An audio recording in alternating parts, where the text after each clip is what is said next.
we don't use the word motivation. Motivation is somebody doing something to get a response from you that they desire. Inspiration is the better word. I would rather be inspirational than motivational. Inspirational means they do it on their own. That's the better form of the word. Welcome to the Jamodi Podcast. We are all surrounded by amazing coaches and leaders. So let's get an inside look at not just what they do, but how they do what they do. After all, becoming the best versions of ourselves is Jamodi, just a matter of doing it. Today, we are joined by the head women's coach of the University of Arkansas, Mike Neighbors. Coach Neighbors has accumulated 194 wins during his 9 seasons as a head coach, one of only 2 NCAA Division I head coaches to do so in 9 or fewer seasons. During his time back home in his alma mater, Coach Neighbors has guided his Hogs to the best 5-year period of sustained success in program history. Arkansas finished the 2021-22 season with one of the most prolific offenses in the SEC, leading the league in three-pointers per game at 8.1 and three-point attempts at 810, while finishing second in the scoring offense at 73.6 points per game. During his time at Washington, he coached Kelsey Plum, who was the number 1 overall pick in the 2017 WNBA draft. Before we hear from Coach, take a moment to subscribe to our podcast and follow us on social media at Jamodi Podcast. What's up, Coach? Oh man, I can't call it. How about you? Living the dream. Your Nice. setup looks incredible. During COVID, I've got a assistant coach who is a master techie, and we had some money left over from COVID, and we've got the lights, we've got 2 microphones, we've got, I'll take that back. We got 4 microphones in there. This is in the corner of one of our workrooms, and then they came in and built this little corner office. So It looks awesome. Well, Coach, I just first want to say thank you so much for giving up your time. I'm honored. I can't believe that you would take the time to talk hoops with me. This is just incredible. Happy to. I got that exact same picture behind you in my bourbon room. So this one here, the court, yeah. That was a present from my beautiful bride, and there you go. She knows me well. I got it. I like it. I had the pleasure over the years of watching your videos. I love getting to talk to almost any coach about basketball, but it's really special for me philosophies line up, the kind of the way that you teach and the offense philosophies, but then getting to watch you at TABC and see how you interact with the players and just the positivity, the energy that you bring. I've, again, watched your videos on YouTube. Mm-hmm. This is, for me, just one of those big moments, I think, in my life. Well, I hope it's not one of those deals where you they always say never meet your idol, because they can very much. I'm not saying I'm your idol. I'm not trying to say that at all, but I'm just saying.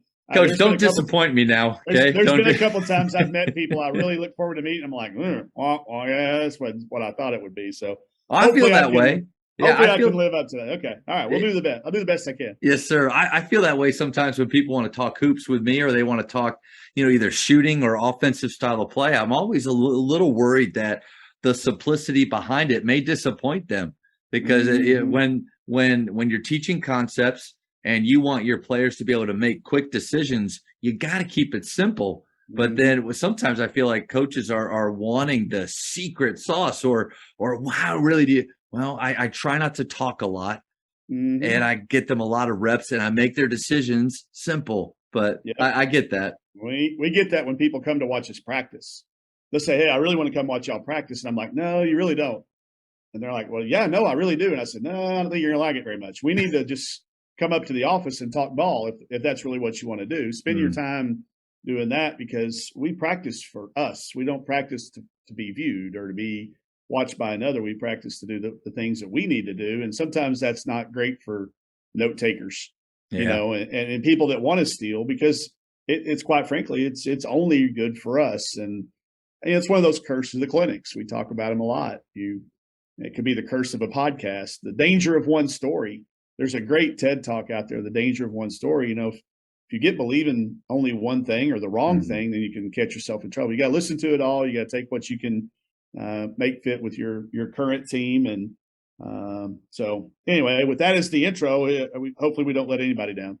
because of the style that you play, the emphasis that you put on shooting, I would love to know some of your influences because, like you said early on, I think myself or a lot of coaches, they're trying to do a lot of things, they're pulling from a lot of areas, and then finally, a style of play or an idea or some concepts really you grab hold to them, and then it kind of becomes your way in a sense. What are some of your influences? Former players, that's what I really get anchored to is just talking to our players, what they wish we would have done more of, or things that they felt like, after they graduate, get 2-3 years worth of reflection, go, Coach, man, that was really stuff that stuck with me. I wish we would have done more of that.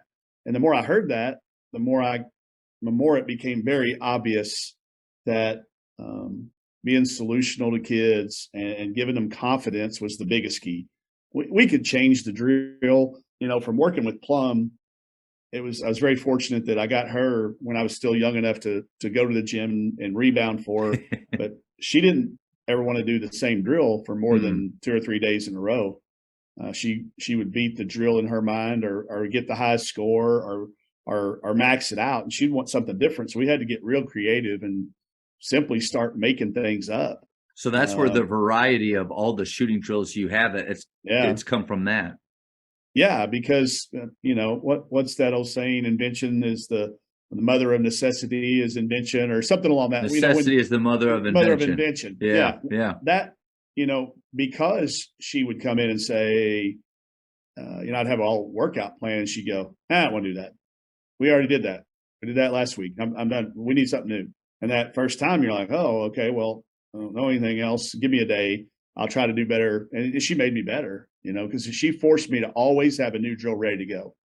So like in the back of my mind with our players we have now, we're always holding one back in case that day happens and you don't have time to plan. Okay, it's shooting. It's the same, but it's scored differently or timed differently, or just something to continue to inspire them to come in there. If they're coming in on their own, you don't want it to be, all right, stand out there and try to make 5 in a row. Or I just don't think that works with the elite athletes. I mean, I think it works with some kids, but when you get to that next level kid who's coming into the gym on their own repeatedly, I think it's up to you as a coach to provide them with some variety to keep them inspired.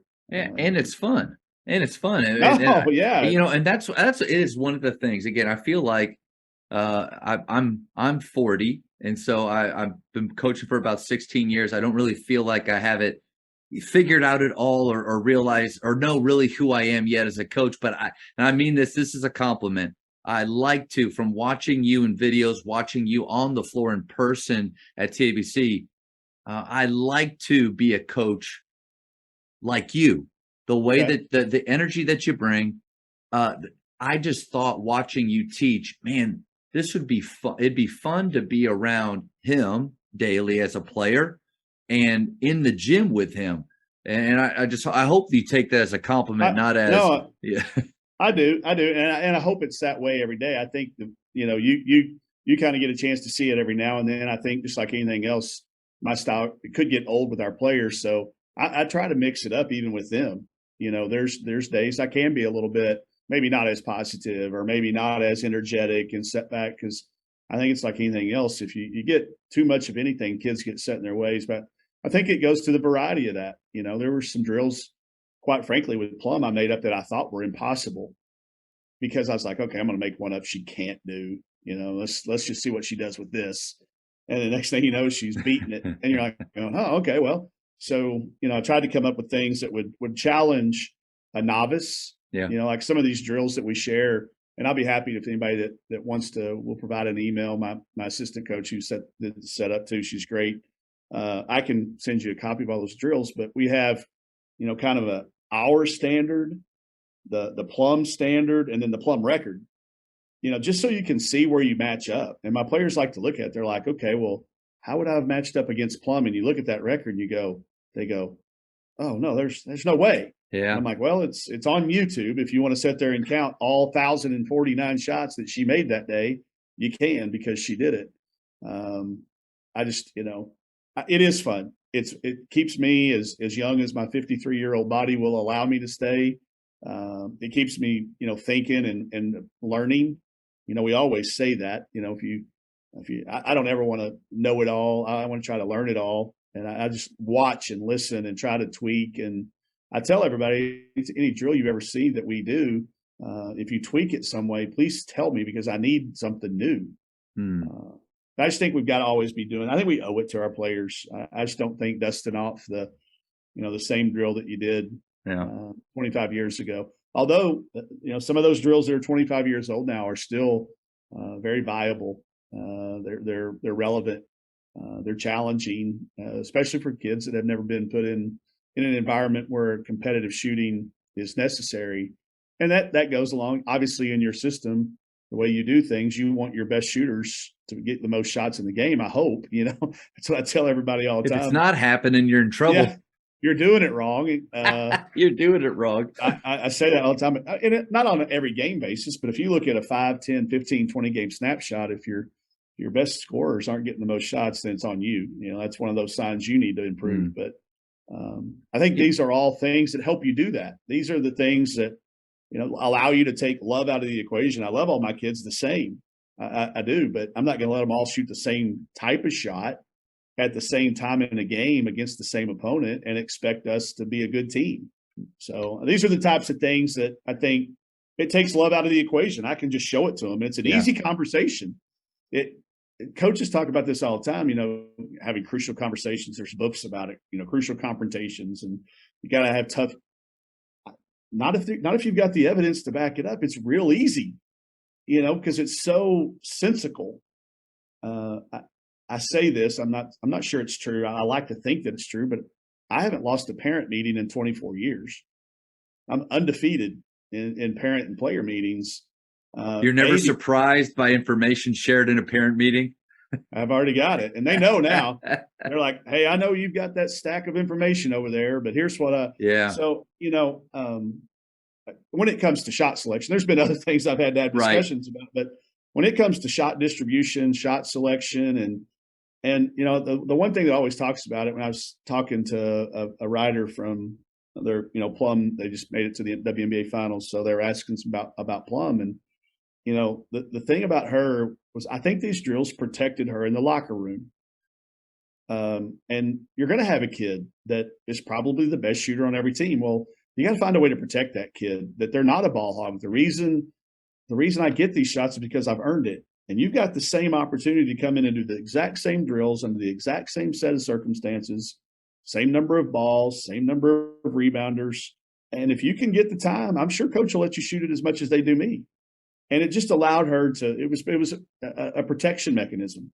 I had nobody after the first year, everybody, but after that next year, when everybody realized they couldn't reach the same standards, it was an easy conversation. And you talked about secret sauce earlier. What the unintended sauce, I guess we would call it, of this was, I had a couple of players that would come in and go, okay, coach, I get it. I don't shoot as good as Kelsey does. What can I do to help our team win that'll help me play more? And that's the right question. That's like, it's an aha moment for the kid. And it's that, I got it right here. Because then it was like, okay, coach, I get it. I'm not going to shoot it 20 times a game, but I might shoot it 10, and I need to make those. What else can I do to get on the floor? That's when you can screen, you can get her open, you can puncture the paint and pitch it to her. And as a result, she will start trusting you more, and she did. And I still, she went from being, a record-setting player to leading her team to the Final Four. That's pretty rare. Jackie Stiles did it at Southwest Missouri State back in the day, and Plum did it. But you look at sometimes the real high-level scorers don't end up playing in the Final Four, because that doesn't necessarily equate to teams. So the fact that she was able to do all those things, I think it was a result, obviously, of who she is, and we were just the vehicles that helped her get there. It wasn't any special talents we had, other than we were willing to put the time in with her and be there with her. Coach, I think that's one of the best explanations that I've ever heard of how shooting games, shooting competitions, and charting. And you can chart in a variety of ways. Charting isn't just writing things down. That's great because you can keep it longer, but charting also is All right, guys, come on in. We just did Ray Allen. How many? Raise your hand if you had two or more. Keep your hands up if you.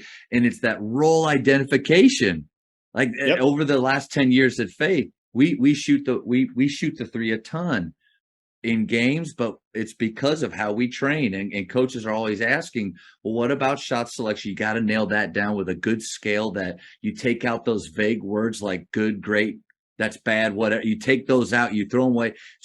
But then with the games that you play, I love that idea of it makes it easier for your better players in the locker room where there's less animosity because the hierarchy or the pecking order is established daily and validated daily. Coach, that was, thank you for sharing it like that. Well, I'll be honest with you, it wasn't the intent. When we started it, that was not the intent. The intent was we need to make more shots. We need to train our players better. But that's another byproduct of it. I love it. The intent was just, when Kelsey committed to us, it was it was a different thing. Washington hadn't been going to the NCAA tournament at the time, so it was basically we told her we were going to do this. We got to do it. We got to be here in the gym. We got to do this. And then it became, okay, now that we're in the gym, what do we do with that? And then that took it to a whole nother level. I've always said she taught me more about coaching than I ever taught her about basketball. Wow. But she also brought other kids along. It's not just Plum. It's Jazz Davis did it, and then that led to Christy Kingman doing it, and that led to all these other people. And now here, I've got an incoming freshman that has stated that she's going to beat all of Plum's records.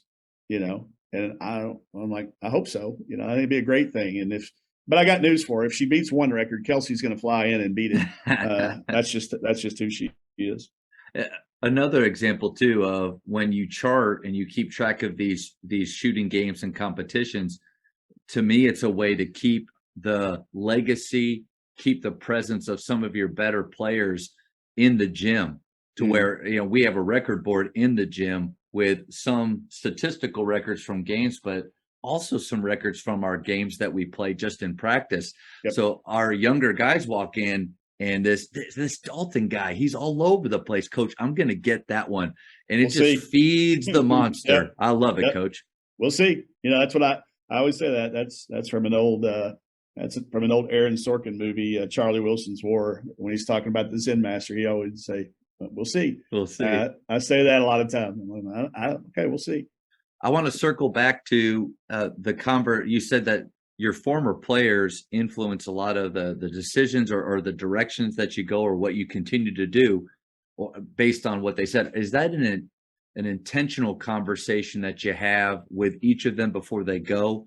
Because I've had another coach on before that has like, what's one thing you love that we did? What's one thing you wish we did more? What's one thing you wish we didn't do? And that's helped shape. What do you do?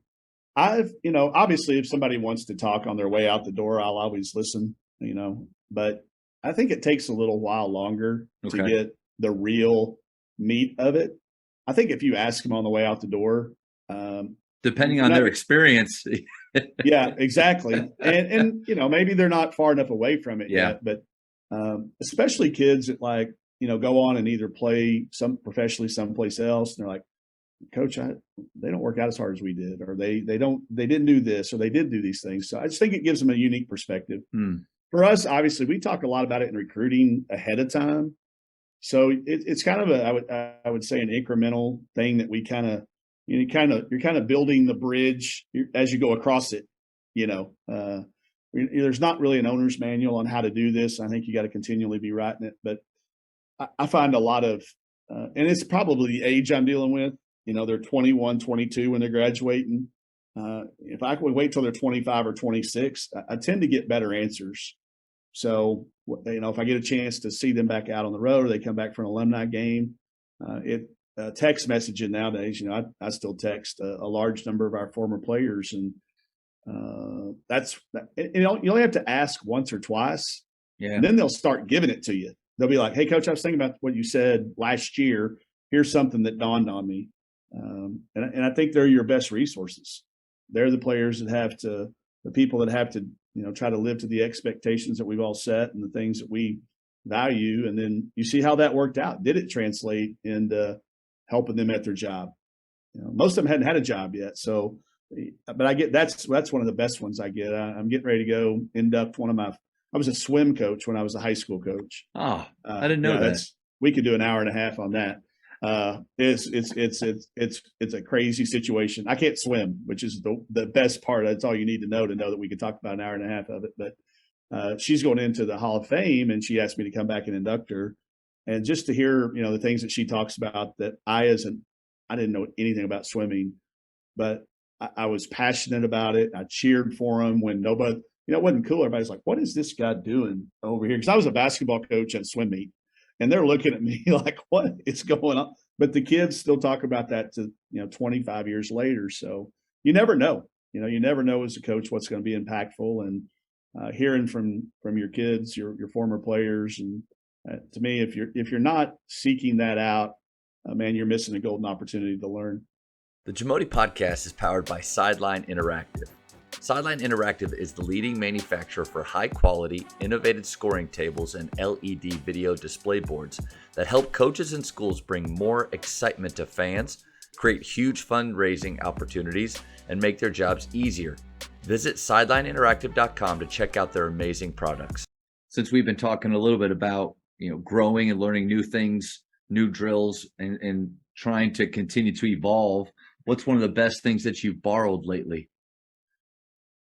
On the court wise, I went to Hungary to watch 3v3 play, USA FIBA 3v3. And I was watching a team practice, a Masters team practice before I got there. And they were playing full court 3-on-3 on goals that were basically a main goal and a side goal. So rather than playing 3-on-3 half court, they were playing a full court 3-on-3 small-sided game. So it was shrunk into this small gym. I was trying to figure out what they were doing. And the more I watched it, I was like, this is genius. And I've never done that. We play small-sided games. We play half-court 3v3. We say you can't drive it on this side of the rim. But there's always this half-court check-it type mentality. Well, let's play full court. Let's get back in transition and shrink the side. So I would say goal here. Yeah, then goal here on the side. And they're playing – wow. Yeah, side to side. It's crazy how fast things can happen too. So we tried that. That'd probably be my, on-court thing. The off-court thing happened last week. We were having a little, we were starting our season out. So we're going over our pet peeves. Started this a few years ago, just simply asking kids, man, what gets on your nerves about coaches? And you'll be shocked what you'll get. It's awesome information to have. So I tell them, these are our 8 as coaches. One of them is it's a pet peeve of mine when we send a text message out to a group and not everybody responds with a thumbs up or a fist pound or a I got you or whatever. Pet peeve. So we shared that. So if you can stay off each other's pet peeves list, the players send us what they don't like about coaches, you'd be shocked what you get. I had a team a few years ago that hated that we would wear gear to practice that they didn't have. And I was like, what are you talking about? They're like, well, you got that white sweatsuit that we don't have. And that makes me mad. Wow. And I'm like, okay, why? And they're like, because I want it. And we don't have access to it. And you got it for recruiting and we get it, but don't wear it to practice. And I was like, fair enough. So we started dressing alike. We didn't wear anything they didn't wear. And I went back, and that's a George Patton thing. So anyway, that's not new. Those are things we've always done. We could do an hour and a half on pet peeves too. But we always had one huge pet peeve of any team I've ever been a part of is talk outside of the team. So we adopt the Alcoholics Anonymous creed of what you hear here stays here. You've probably heard that if you've ever had anybody in your circle or family that's been an alcoholic. What you hear here stays here. That's something they say to each other. You can say whatever you want here and it stays here. Well, I mentioned that, and we had a visiting speaker, and he says, yeah, but he goes, there's a thing called modified Vegas rule. And he kind of coined that term evidently, because I've never seen it or heard it. And I've researched it and Googled it. And he kind of made it, Vegas is what happens in Vegas stays in Vegas type mentality. He calls it modified Vegas. So when I said what you hear here stays here, he goes, yeah, that's great. He goes, but add this. He said, what you learn here leaves here.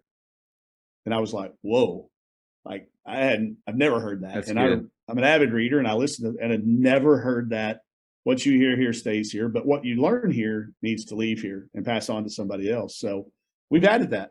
So I borrowed that from him, and his name's Dr. Chris Bader, and he's on our campus, and he's amazing. But we'll have that. That'll be something that's in every coaching notebook that I share, or anytime anybody wants to talk about it.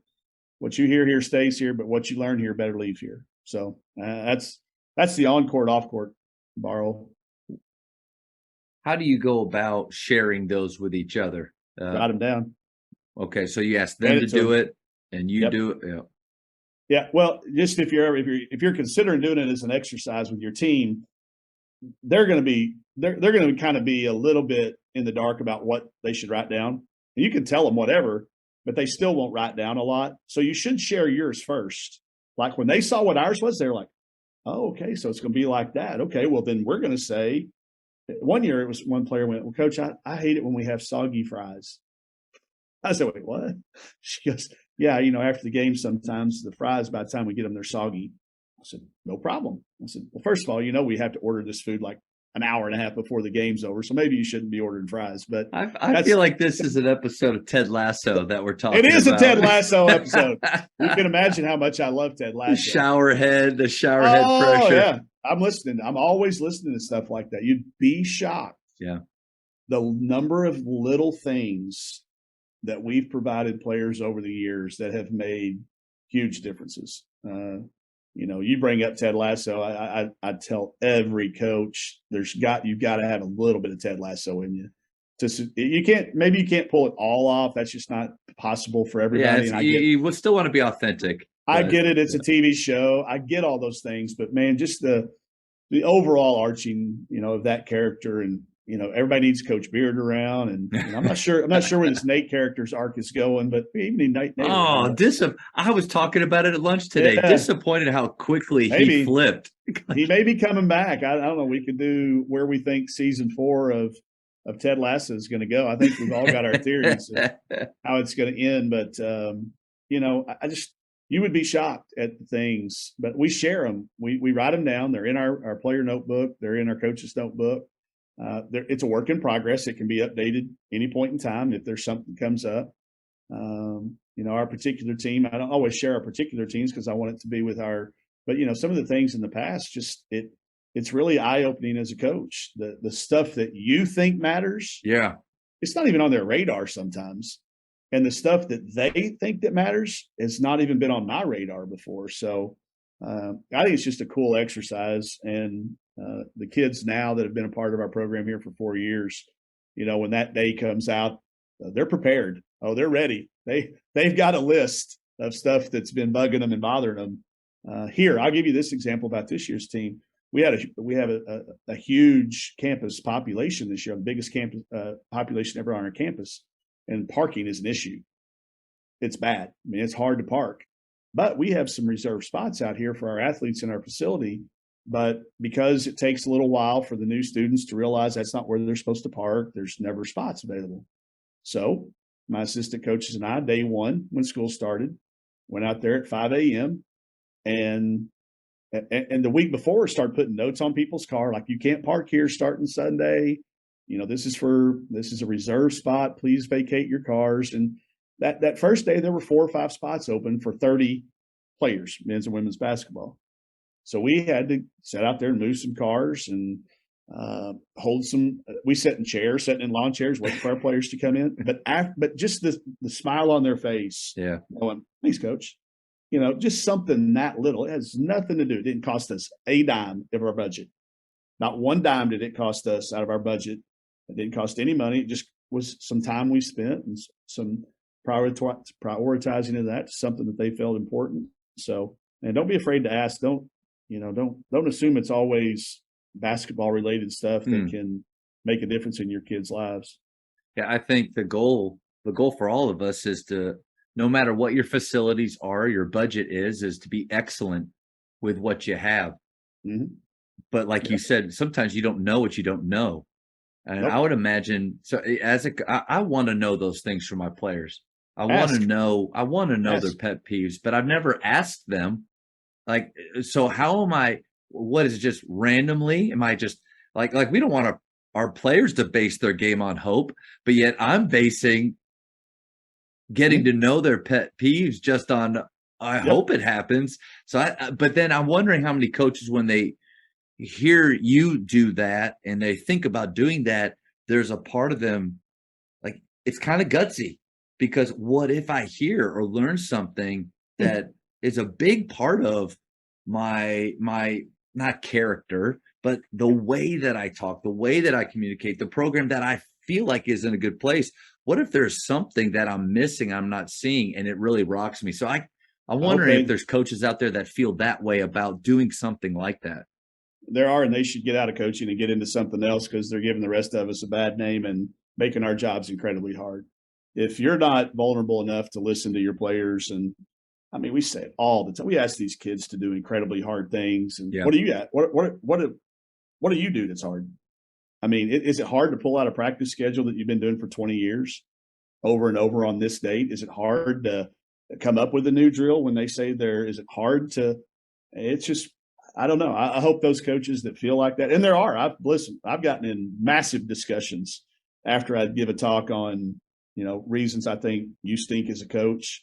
It's not your players. That list is up to 41 things, and I've done all 41 of them. Yeah. But people will get defensive, man. They're like, "Oh man, you can't do that. You got to be the boss." I said, "Okay, we'll see. Let me check back in 5 years." Especially with today's player, with how they can pretty much find any answer they want quickly. To expect them to not want to know why.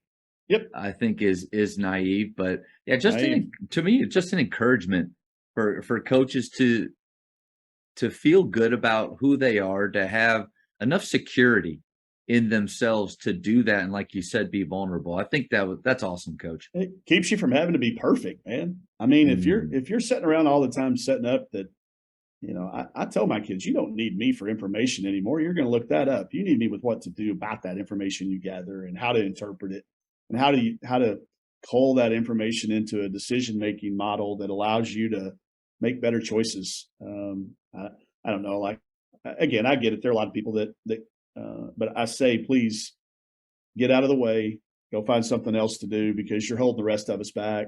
If you're not, it's just not living with the times. It's just not keeping up. And there's still, I'm sure, parts where you can do it that way, but it's making it harder for the rest of us that understand that you better communicate with your players. And again, I'm not telling you to change anything, but you should be challenged by it. If you're not challenged, then stop asking your kids to do hard things. Exactly. Stop. How many times I've challenged myself with this? Like, hey, guys, you get out of your comfort zone. At what time in the day do I do anything outside of my comfort zone? So be an interesting study. The number one thing on my list of reasons you stink and it's not your players is if you stand up in a game and say, I just told you, or I've told you 1,000 times. Okay, well, you just announced to the building that you over 1,000 times have told this player that, and they still don't get it. Yeah, and you're playing them. That you're not a very good teacher. You might as well just stand up and start yelling, "My bad. I shouldn't have you in the game until I teach you better." Because if I've done this 1,000 times and you're still doing it wrong, then I'm a bad teacher. And I still catch myself. Don't listen. I've been at gyms and everybody laughs. I've done all 41 of the things on the list that I think are a bad sign. But that's the one that glares. And I've heard it 4 or 5 times already this year going around watching practices. And I'm just like, oh man, there you go. I think too, a challenge with doing an activity like that is the responsibility of the follow through. Because if they're going to tell you these pet peeves, there better be an action step after them, or else it's just what I think a lot of us coaches do, which is an activity that's really empty and shallow, that doesn't have any depth to it. I'm thinking back to my college coach, that he would come down from the office right before practice. He'd call me over and he'd say, Matt, tell me, and same phrase, tell me what you think about this. And he about an offensive change in flex. How many changes are there with flex? Yeah. But it was an adjustment, another adjustment to flex. Sure. Yeah. And early on, I felt pretty honored that he would ask me, but then he kept asking me, but I knew it after he asked me, it meant that I was going to be on the scout team that day. And because he'd follow it up with, well, since I know you got it, I'm going to have you play. And I'd just be like, well, at some point it just, you know what? Don't ask me. Don't ask me that. Just do it. You know, just tell me where I'm going to go. So with something like, I don't know why I thought of it, but something like that, there better be follow through. And when you write it down, you know, like I tell the kids, if it's not on your list, then don't come at me about it. You know, put it on the list. And we're kind of that way with coaches too. If we haven't put it on the list, then it's not fair game to really hold them accountable for. So, yeah. How hard is that to play for a guy that continues to come up with new pet peeves every day? Man, that's tough.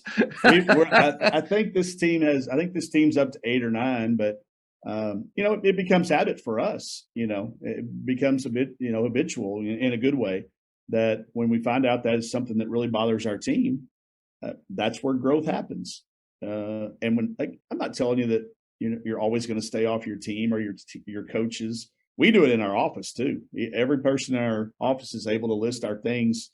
But I mean, just think about the logic behind it. If you got to say 8 things that bother you, if I go to my number 9 thing, you're living a pretty good day. If I'm avoiding the 8 things that you hate the most, and it's only the 9th one that I'm doing, you're in a pretty good environment. So we use it to check each other, and I think it's another one of those accidental things that we did that the value has just continued to be enormous year after year. What's one thing that makes your program different? Hard sometimes for one thing, so I'll open it up to what are some things. Well, I'm just going to go to the most recent thing. We had a couple of coaches at practice today, and they were like over there taking down write down these terms, and they were like, "What'd you mean when you said this? What'd you mean?" I think it's our language, you know, our terminology. I want it to be unique. You know, we don't use 1, 2, 3, 4, 5 to identify players. We don't use point guard, 2 guard, shooting guard, 3 guard, power forward, post player. We have locks, rabbits, dragons, and rackers. And the reason we do that is because we get to explain exactly what a racker is. It's a point guard to most people. They'd say, "Oh, that's your point guard." I'm saying, "No, it's our racker," because we're asking our point guard, our racker, to do very, very specific things to us. So, you know, I borrowed this term from Buzz Williams. It's called words we use. That's our dictionary, is words we use, and it's the words only we use. Like, it may not make any sense to these coaches that had come in from another state to watch us practice. They're like, I couldn't even understand what y'all were saying. Well, that's because you don't understand our language. And it makes it unique to our kids. It forces them to maybe relearn some things. And there's an initial shock. You know, I think our freshmen sometimes are a little bit overwhelmed by it. We warn them coming into recruiting, you know, that if you're not prepared for it, don't come here, go someplace else that's going to be the same thing over and over that you've always done. And because, again, if I ask you to write down the 10 best qualities of a point guard, and I asked 10 other coaches to do it, I bet we'd end up with a list of 70 or 75 things out of 100. We'd have some overlap, but our order would be drastically out of order. So I don't want to count on what somebody else has told them a point guard is, or what commentator they heard on a broadcast say, "Oh, she's the consummate point guard." And they go, "Well, I want to be the consummate point guard, so I'm going to do those things." Well, those things don't work for us. So I think our language and the way we talk to each other, we're very intentional. Like, we have word battles sometimes. Like, what's the best form of the word? You know, we don't use the word motivation around here, because motivation is something, if you look it up and you drill it down, you know, that's somebody doing something to get a response from you that they desire. Inspiration is the better word. I would rather be inspirational than motivational. Inspirational means they do it on their own. That's the better form of the word. Now, I'm not saying there's not a time you have to motivate. You do. But man, if you can be inspirational over motivational, which one would you choose? Yeah. So we've done a bracket. Like, we put brackets up there. We had a 64 team bracket of what words we use. What are the most important words that we use? And the Final Four has been the same because we have posters of it everywhere in our building. But trust, talent, time, and tolerance wins out every year. That's our Final Four words every year, and those become our pillars or your whatever you want to use, your program theme or mottos or whatever standards. But we get very specific in the words we intentionally choose to use, and we call each other out on it when we mess up. I will still revert back to my playing days from my coach, who called that spot on the floor in between the block and the corner. He called it the short corner, So I'll say, get over there, short corner. And they're like going, oh, that's not what you mean, the rabbit hole? I'm like, oh, sorry. Yes, go to the rabbit hole. So I don't know. I think that's, if every program has unique things they do. I think they're all probably, beg, borrowed, steal tweets from, Facebook effect from something they've seen. But I can honestly say, if I ever go to see somebody and their positions are called rabbit, dragons, and locks, then they've seen some stuff we've talked about. People have changed it. We've got a local team here that uses Top Gun names, same positions, but they made them cooler. So I think there's definitely some carryover value, but there's a lot of things in our program that are very similar to everybody else. But if you came to our practice, I think that'd be probably the first thing you would notice would be the words that you hear repeatedly. The phrases are very specific. We try to keep them as simplified as one syllable as possible and short, memorable, made to stick so they can remember them, and specific to us. We try not to introduce, new ones unless they are important and have impact. It's not just something we read on Twitter or saw some other program do. And it has to be specific to us, our team, and that specific year. I mean, we want our concepts to be just so ingrained in our players so that when they're playing, it's more instinctual. They don't have to think about what they're doing and where and what it's called. And as coaches, it gives us the ability to be more efficient with our teaching, be able to speak less. I think that's the challenge. And I love that you talked about the words that you say. I had the honor of getting to direct for PGC for 5 summers. Mm-hmm. And Dick DiVenzio the founder was a master of sticky language that is talking about something that probably has 8, like the porch, like it has all of those things. But then I think the challenge going back to is for coaches to write down the concepts that they really want their players to know, streamline those so that in a singular practice, you're not hearing 3 or 4 words for the same action, because that's confusing. It is. And, you mentioned PGC, they've carried that on with the guys now too. They're the same way. The things that they're talking about, it's the same that Dick started, the things that are important. But no, I think just that attention to it and the intentionality of it, it's easy to complicate things. Anybody, there's a statement, somebody famous said, any idiot can complicate things. It takes genius to simplify it. And it's the greatest compliment I ever hear around is, man, stuff looks so simple, but it's really hard to guard. Or your concepts, your systems seemed very simplistic. That's the greatest compliment I think. Somebody that thinks like we do can take. Not other people want it to be complicated. They want it to be, but I think in the way that we're going about it, that's one of those things you look for. That's a piece of evidence that it is getting out there, that kids are carrying it on. And if they can't speak it back, if they can't teach it to a freshman, or they can't, one of the things I've done, I actually did it at a PGC clinic one time. I had one of my former players was there in attendance, and I brought her up and I said, see if you can explain this in the same words. And like when she did it, it was like almost word for word how we would defend ball screens. And it was a terminology and a language. And we actually went out and brought in somebody that was in the lobby that did not speak English, didn't speak the language. And in about a minute and a half, we were able to teach them how to guard ball screens just by letting them watch. So it's got to be simple. You got to be able to be repeatable. And to me, when you get that, and that's a sign that you've done some learning, that you don't have to tell a kid 1,000 times. They already know. Coach, if you don't mind, I'd love to share a game that it was PGC. So I did the point guard college course, which was the flagship the original by Dick DeBenzio. One of my favorite Yep. games that we played was called Changing Defenses.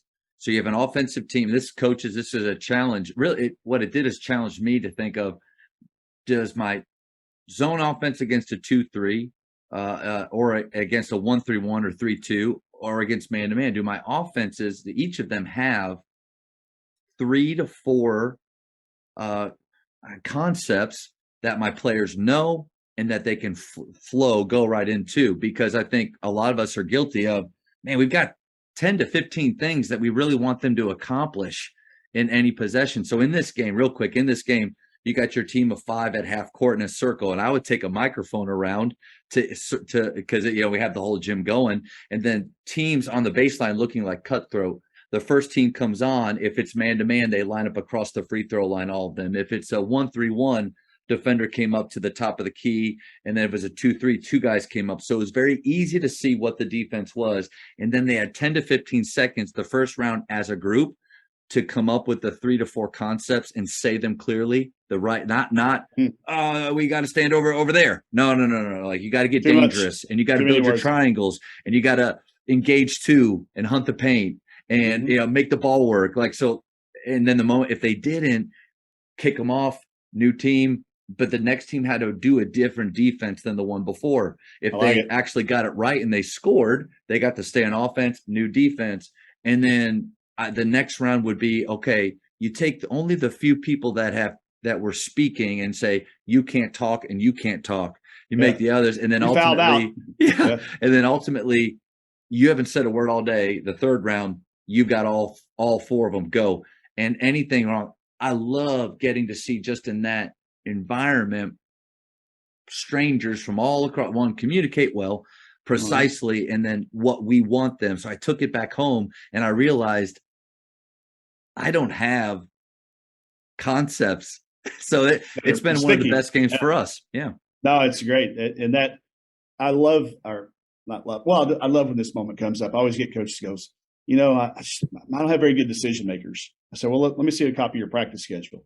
Well, you didn't give them a chance to make any decisions. It's all scripted. Yeah. All they're doing is they're actors. Yeah. And you're a director. You don't have one thing in here where they're allowed to be decisive.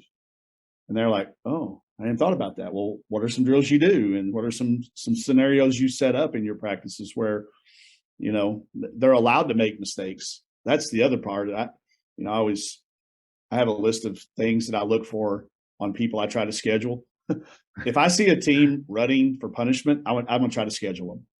That's one of my signs. If I ever go to a gym and because a team does something wrong, they have to get on the line and run, I'm like, okay, let's get them on the schedule. We're going to beat them in time. We're going to beat them over the course of time, because if a kid's never allowed to make a decision without having to run or do something, they're not going to try. They're going to try. They're not going to stretch. It's Wayne Gretzky principle. He used to trip in practice all the time. Yeah. Everybody laughed at him. And it was because he was trying to do things faster in a different way. And you're going to fall sometimes. You've got to be allowed to be able to make a mistake without it costing you playing time or any of that stuff. And if you don't set it up in your practices, now you're just relying on the game time to be when they have to make decisions. Bold strategy to experiment then. It's very bold. I mean, it's just like, why are we going to experiment against Tennessee? Why don't we do it against each other when nobody's watching? But letting them have the environment where it's okay to fail right now. We call it bike riding time. Guys, remember back when you were little and you were learning to ride a bike, what did you do when you fall down? Did you do push-ups? Did you run? Did you go inside? Did you quit that day? No, you got right back on and you try to go a little bit farther. I think that's the idea or the environment we want to create in practice. It's got to be. If you're involved, if you're interested in improvement, if you're just interested in getting the 2 hours of your practice down so you can go home and move on to your next part of your day, then again, go ahead and get out of coaching if you don't mind. Make room for the rest. It's also an argument. Yeah, it's also an argument against. Sorry, I didn't mean to cut you off. No. It's exciting. Again, getting to talk with you, it's like I've been waiting since TABC to do this. So we got to do it. Yeah, it's also kind of the idea of being careful about too much 5-on-0, where everything looks great, but there's no decisions that are being made. And then, when you go into a game situation and you haven't given guys an opportunity to actually find the reasons and fail and figure out what happened, what works for them. And, you're going back to what you hear coaches say in games.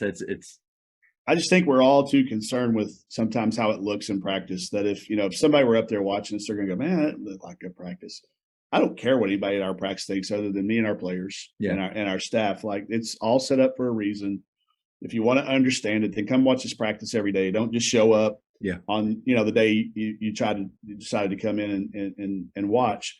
It's more than that. There's more pieces to it. And, I think it's messy. I think, Fran Fraschilla, I have a little book I carry around, and one of Fran's comments was, practice chaos creates game calmness. And if your practices are all scripted and all got to look, there's nothing pretty about, a knockdown drag out where your two best players are fouled out, and you're not going to have them ready. And I'd rather look good in games than I had in practice. So we try to make all our mistakes out here. We do a lot more coaching in practice than we do in game. We try to manage the clock and manage situations in games. I've been criticized for not being more energetic or more emotional during games. But I think they should come to practice. I invite those people. That's where I'm doing that.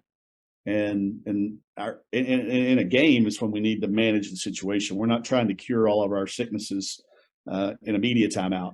We're trying to get to that what's next, and we'll fix the rest of it in practice. So I think practice is that time. And if you don't utilize those times, if you're just trying to fill, if you're putting in, star drill, 3-man weave, if you're doing things that you don't translate, fake fundamentals by Brian McCormick, right? Fake fundamentals, and you're filling it. You're it's just, to me, that's a disservice to your team. And I'm glad the internet's out there for that reason, because a lot of kids can now watch other practices and they can see that it doesn't have to be that way. I didn't have that growing up. Yeah. I trusted that what my coach was doing was the right thing for us, and the right thing for me, and the right thing for us as a team. But I think there's a lot more pressure on us now as coaches to make sure that we're utilizing those minutes, not hours, but every single minute.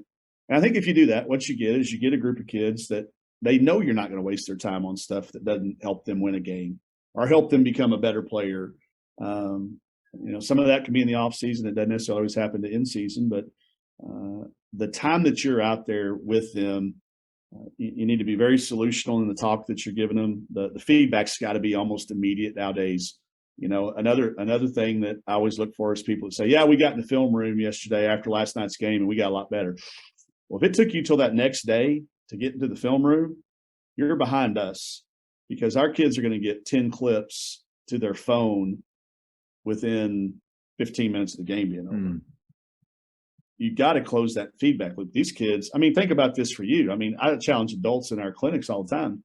Pick your phone up and open up a website. How long do you give it to open before you go, screw it, I'm just going to the next one? 5 seconds? 7 seconds? Coach, that thing better not pause at all. No, if you get the spinner, I'm out. My 2-year-old son, he's trying to find Coco Melon on Netflix, on YouTube, and if it spins, he's to the next one. Up swipe, up. Yeah. If it doesn't open immediately, we got a problem. So if I hear, oh yeah, we got in the film room that next day and we really hunkered down and we got better. Oh, awesome. What are y'all doing this time on November 15th next year? We'd love to play. That's a sign, because that doesn't even take technology anymore. Used to, it took some technology. Every single person out here listening has the technology to be able to provide that to your players. And if you don't close that feedback loop, you've lost teaching moments. If you wait till the next day, if you have to look at it on film, not saying there's not a time where you don't go back and learn something from film that you impart to your team, but you better be correcting behaviors that you want corrected as they happen in real time. If you're waiting around, or you're waiting until you've seen it again or confirmed, then your challenges are other things, not what you really think they are. in my opinion, team-wide film sessions, they should be rare, and they also should be celebrations where we're just, man, we watch highlight films before games because I want my guys going into battle thinking of and not battle. I don't like that. I don't like battle's okay. It's okay. There's times where I'm like, this isn't war. It's a game. No, but it's funny you mentioned. Go ahead. I'm going to interrupt you because I asked. You go. Yeah. We had the commander of the ground forces unit in front of us, and I specifically was at Washington, and we used dog tags as a reward system. And I asked him, I said, do you take that as offensive when we say we're giving and I said, do you take it as an offense when we say we're going to battle, we're going to war? They said, absolutely not. We love it. The people that are in it do not take offense to it. So but I was like you, I was cautious. That makes me feel better because I say that quite a bit. Yeah, I do too. But these are the people that have physically done it. I've never served. Yeah. So I don't feel, but he said, Coach, we take it. I take that as a compliment. And in my world, you go on using those dog tags to celebrate that with your kids. That's a cool thing. But we ask, just don't bring up with me. Don't use the word chess match to describe basketball. Don't use chess match. You hear it all the time in commentary. Coach, if it is a chess match, I'm lost because to me it's the game is. One, just like with shot selection, we want them to have a next mentality. Yeah. Right. So when I coach an offensive possession, once that's done, I'm not thinking 3 or 4 back or 3 or 4 ahead. That's just me.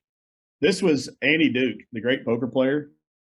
I don't know if you ever watch ESPN poker late at night. She's one of the top poker players in the world, but she's an author now.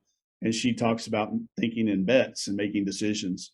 And we had her during COVID on a Zoom, and she was phenomenal with us. And it came up. She goes, it's not chess. You guys, as basketball coaches and most sports, you're playing poker. I'm like, okay, where's this going? And you could kind of see us all, how it was on Zoom. You could see everybody kind of lean in and go, all right, where's she going with this? And she said, if it was a chess match, you'd all have the same pieces. Wait a second. That never happens in basketball. Yeah. Never. My hand is different than your hand. That's good. But my hand could beat your hand if I play it right. But in chess, and the statistics on it are crazy if you start looking it up, you dive deep into it. And she inspired me to dive deep into that statement. The better player, like if you just look at the rankings, the better player wins like 95% of the time, especially if they get the first move. That's not true in basketball. So it's not a chess match. We don't have the same pieces. The other part about it is if I'm playing you in a chess match right now, I can physically see everything you're doing. There's no secrets. Yeah. But when we're playing basketball, there's all kinds of hidden information. I don't know what you worked on the day before. You might come out in a box and 1 or a triangle and 2 or a rhombus, some other geographic shape. I swear a team played a rhombus and won on us one time. But the information's hidden. And it's not in chess. So, I just think it's said all the time. I have a commentator, Debbie Antonelli, who's one of the best commentators on the women's side. She and I have a little contest. We text each other every time we hear somebody utilize that term. So you'll hear it now and you're going to go, oh yeah, it's not a chess match. It's poker, man. So that's good. So for a high school coach, maybe like myself, where I'm the only full-time guy at Faith, my assistant coaches are part-time. I'm very thankful for any amount of time that they can give to our players in our program, but I'm also careful never to overload them since this isn't their job. Yeah. Right. For me, I go home after a game and I'm statting, but with Huddle, like you said, I could clip things quickly to send them. Besides just makes and misses of a player, which would to me seem lazy just to send them that. What are some things that you would recommend that maybe, and it could be system or style based, but what would you send players? Yeah, and I think it varies from what Yeah. you're going to expect. We always say that you're either coaching it or tolerating it. It's what you're not going to tolerate at that point in time. A big thing for us, for me specifically, anytime I catch, I always try to send them 5 good, 5 bad, and 5 good. I sandwich it that way. Yeah. They're going to get about a 2-to-1 ratio, good to bad. And on the ones in the middle, the ones that I want improvement on, it's usually an opportunity where they didn't do something. Didn't. It's not that they can't, it's that they didn't. We try to drill everything down and explain it so well that once I've explained to you, this is what we want. The only 2 answers are you can't or you won't. So I hope they come back with me and say, well, coach, it's really, I just didn't. Okay, well, why didn't you then?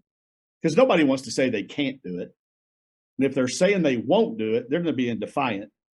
So they do want to come back to you. So I look for those didn't moments. We want you to, basket cut when you're at the top of the fence and we drive it at you. You should run a 45 cut. Right? You know that. Yeah, coach. We've talked about it. We've done it 1,000 times. We drilled it. So I say, well, why didn't you? You can't or you won't. And they don't want to ever answer that question. So I try to find 5 clips of that. 5 can't or won't clips. And then we discuss them. And then what you get out of that is why they didn't do it. Well, Yeah. I thought this, or I was tired. Okay, well, then I need to get you a break before that happens next time. Fair enough. Nobody wants to say that one either. But it makes them think through that. Like, you can't just wait for, in a team film session, you're just going to sit there, nobody's going to say anything, and you go on to the next clip. But when it's me one-on-one, I wouldn't send more than 5 clips. I mean, if it came down to it, I'd send 5 good and then 5 ones that I want to be able to have a conversation with them about. But you can do it with, go to your tech class. I bet you could find somebody that would be willing for a couple of pieces of pizza and a team T-shirt to clip some stuff for you. You'll be shocked at how good people can be at things that know nothing about basketball. And that's a good nugget. That's a good nugget to enlist other people. Yeah, to help, because I'm still trying to get over being a control freak and not wanting to delegate or to just do it myself. But that's a good nugget right there. There's a lot of people on your campus that are really, really talented in areas. Some of the best projects that we've ever done as a team have come from somebody that never even seen a basketball game before. They're a master at Excel and they were able to sort this. And we had a student at Xavier when I was an assistant coach at Xavier. We were big on lineup efficiencies. My head coach, I work for Kevin McGuff, who's at Ohio State now, and we just sitting around one day talking, saying, "Man, I wish there was some way we could just stat which team group of 5 was our best 5." I said, "Well, we can. It's just going to take a lot of work." I said, "Well, let me go to work on that." So we did. We enlisted a few people just from a statistics class, and they came in and wrote a little program up for us, and were able to take our game call sheet that the announcers do into the game stats, and they just click and drag it. And now this guy runs a website that I think like 8,000 different programs, high school, colleges, pros use it. He got a job with Philadelphia 76ers right out of, he was still in college because he had developed this program that did what we wanted it to do. Now lineup efficiencies are everywhere. Yeah. And it's point and click done, if you put the right information in there. So, it's kind of going back to what we started out talking about. You can't be good at everything. You can't be great at everything, but pick out 2 or 3 things that you really care about that really drive success within your team and your program, and be the best at those. Like, I know every lineup that we have, how many minutes they played together, how many possessions they played together, the result of all those possessions. And to me, that's valuable because I can't explain how sometimes our best lineup is not made up of our 5 best players. But it's very rare that if we were to rank our best players 1 through 5, that they are ever our best lineup. There's always some player that moves the ball a little bit or screens the ball a little bit or cuts at the right time. And that lineup over the course of 100 possessions is plus 15, and this exact lineup with that player's replacement in there, minus 15. Well, which one do you think I'm going to play more? And they're like, well, my kid doesn't. I can't explain it to you. I'm just telling you that this is a fact. So enlist people. You'll be shocked what kind of results, and they will over deliver. Coaches, the Jamodi podcast is powered by Ballology. What's your BSA score? The Ballology Skills Assessment is the only verified skills metric endorsed by the NAIA, NJCAA, and a growing number of NCAA coaches to discover and develop the best talent for your team. This 4-minute, 40-shot test can be taken free today on the Ballology mobile app. Elevate your game. Free throws, threes, turnovers, big part of what you all do, and a lot of, especially a lot of fast, I feel like fast basketball teams and that utilize space and pace, and then the 3-point line. What role do analytics play in your coaching style? I want them. I want to have them. I want to see them. I want them to be a tool, but I don't want to use them as a crutch. That's not the last filter I run everything through. It's information, and I want the best forms of the information. There's a lot of stats that I dismiss, analytically speaking, but the lineup efficiencies is a big one to me. And everybody's like, well, how do you figure that? Well, you take what the score is when this team's in the game, and you subtract the offense and the defense. It's not real it's not an algorithm. It's easy math. Yeah. And again, over the course of one game doesn't mean anything. But over the course of 5, 10, 15, yeah. And you're like going, and I really can't. And everybody, well, I can keep up with that in my head. No, you can't. No, there's so many permutations of that. There's not outside of Dustin Hoffman in a movie, being able to keep up with it. There's not somebody, unless you got Rain Man on your staff. They're not keeping up with it, and you can get clean. You'll be surprised how wrong you are. I would joke with staff a lot of times, who do you think had the best lineup efficiency? And they would always start guessing against what they really believed, because they knew I was trying to trick them a lot of times. But I want to have an analytic as a tool. I want it to be there. I want it to see if there are some things. I want people to challenge me on it. I try to surround myself with a bunch of people that disagree with me, and I want them coming in saying, Coach, have you looked at this? Have you noticed this? And then I want them to stand behind it and believe in it. But I'm never going to make a decision solely based on an analytic. It's still going to come back to that being one of the pieces of information that we use to arrive at it. We try to pre-decide as many things as we can before the game ever starts. If we get to a situation where we need to stop, who's our toughest 5 kids? If we're on defense, it doesn't matter what position they are, because we're not going to get the ball back anyway. We got to have a stop. Who's that lineup tonight? If we need a 2, who's the best line? We need a 3, who's the best line? We need to get the foul line, who's our best lineup? So try to pre-decide as many of those things you can based on analytics, so you don't get caught up in a high school coach up the road here, Greg White, does a great clinic topic about pre-deciding things. And that's one of those things I think you can save yourself a lot of poor decision-making, is by pre-deciding things that you've talked about with your staff over when things aren't as emotional as they are in a timeout with 3 seconds to play in the state championship game. But I do think analytics are valuable. I think dismissing them entirely is not wise. It's not wise. I don't think it's. I think you've got to take them and make them work to the best that you can. But dismissing them totally. But also, I think it's kind of the Goldilocks principle. It's got to be just right. And it's like everything. They got to be just the right amount. But you got to find out what equals your team. I say this to players. It's another one of those signs. It's you, not your players. Anybody that uses raw numbers in your game goals, to me, that's you. Because you say, well, we're going to have less than 15 turnovers tonight. Okay, well, that's not a very good night if you're playing a team that you're only going to have 30 possessions against. What if you're playing a team that had 100 possessions? That's a good night. But you have this raw number up on this board in your locker room, because I'm sitting here, I'm looking at it. And how do you equate for that over the course of all these different styles of play? And what if every locker room I ever go in that has one of those, I look for this one game, and it's this one game when they got all their goals and they lost. Yeah. And you're like, how do you explain that to your team? How do you walk up in front of your team the next day and say, we spent $1,100 of our booster club money on this, and it's right below just rip it off the wall. It's right there below that thing that says defense wins championships. Oh yes, the worst statement ever. Defense finishes 11th, but like, I'm like, you had a stat, you had this really cool stat board, and it's great and it's awesome, and your team got every one of your team goals and you lost.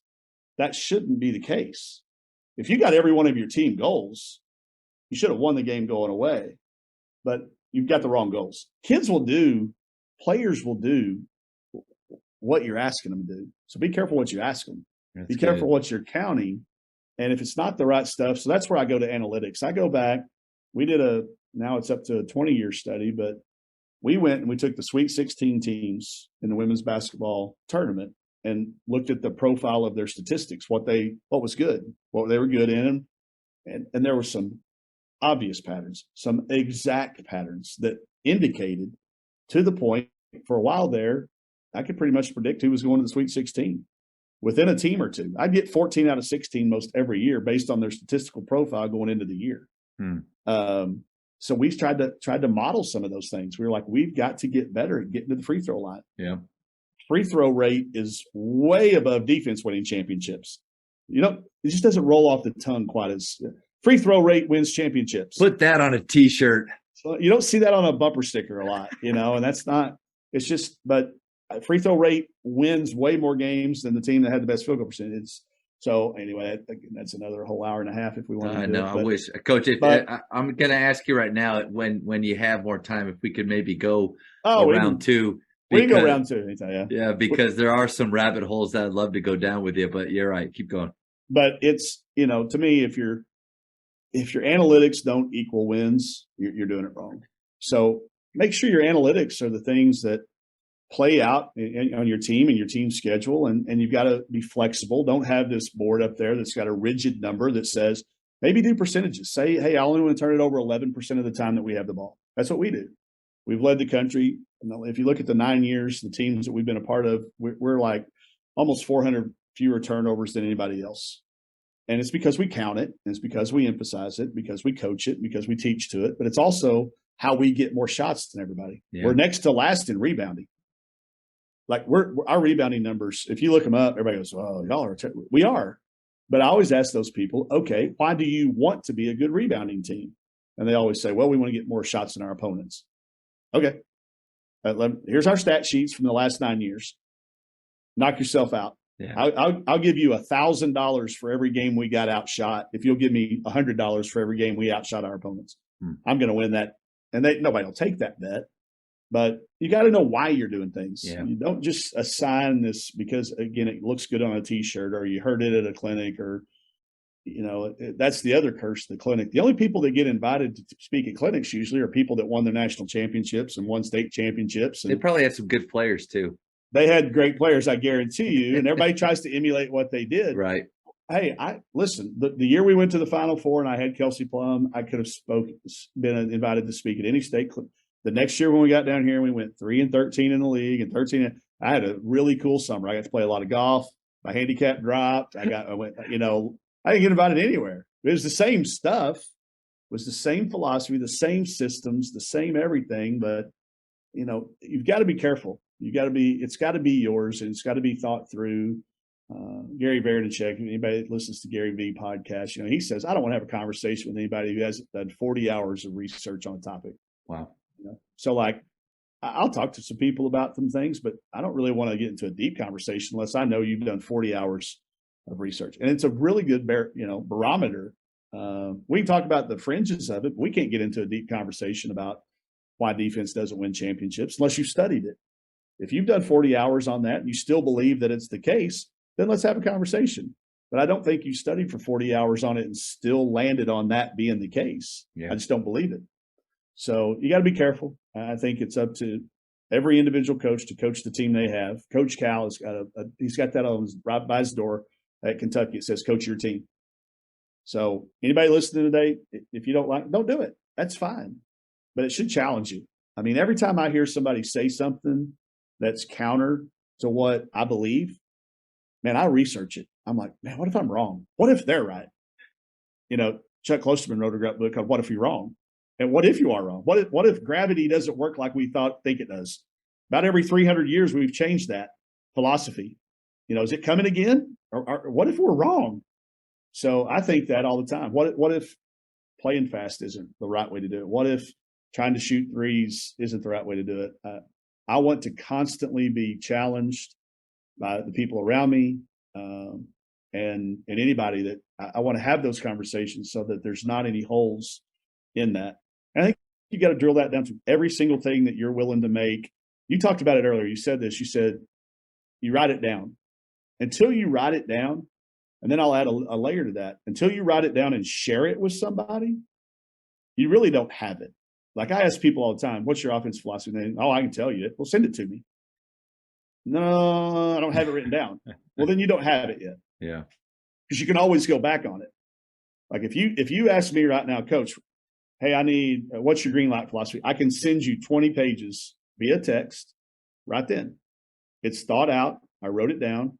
It's been red teamed and yellow teamed and blue teamed and every other critique you can put to it, except grammatical. I'm terrible grammatically, and I don't care. But you've got to be able to prove that stuff. There's got to be evidence of it. And until you write it down, you really don't have it. And you really haven't thought it through. And until you write it down and share it, I would tell you it's not really yours. It's somebody else's. And until you've got it to where you can instantaneously share it with somebody, it's probably not done yet. It's probably a work in progress, which is okay too. But don't tell me you got one. You mentioned having a young child right now, and I think something we all struggle with is we love coaching and we love being with our players. We love the time. I don't like necessarily the word, the grind. If you enjoy it, if you love it, then it's. I don't feel like I'm grinding ever. I feel like this is fun. But what is that? How do you balance, coaching with that family life and giving them the attention that they need also? I stopped trying to have balance. I don't think it's possible to be have excellence in either one of those things if you have a balance. I really don't, and especially in basketball. If you're a basketball coach, we choose to do it. I get it, but man, we miss all the good holidays. Yeah, we go over both semesters of school.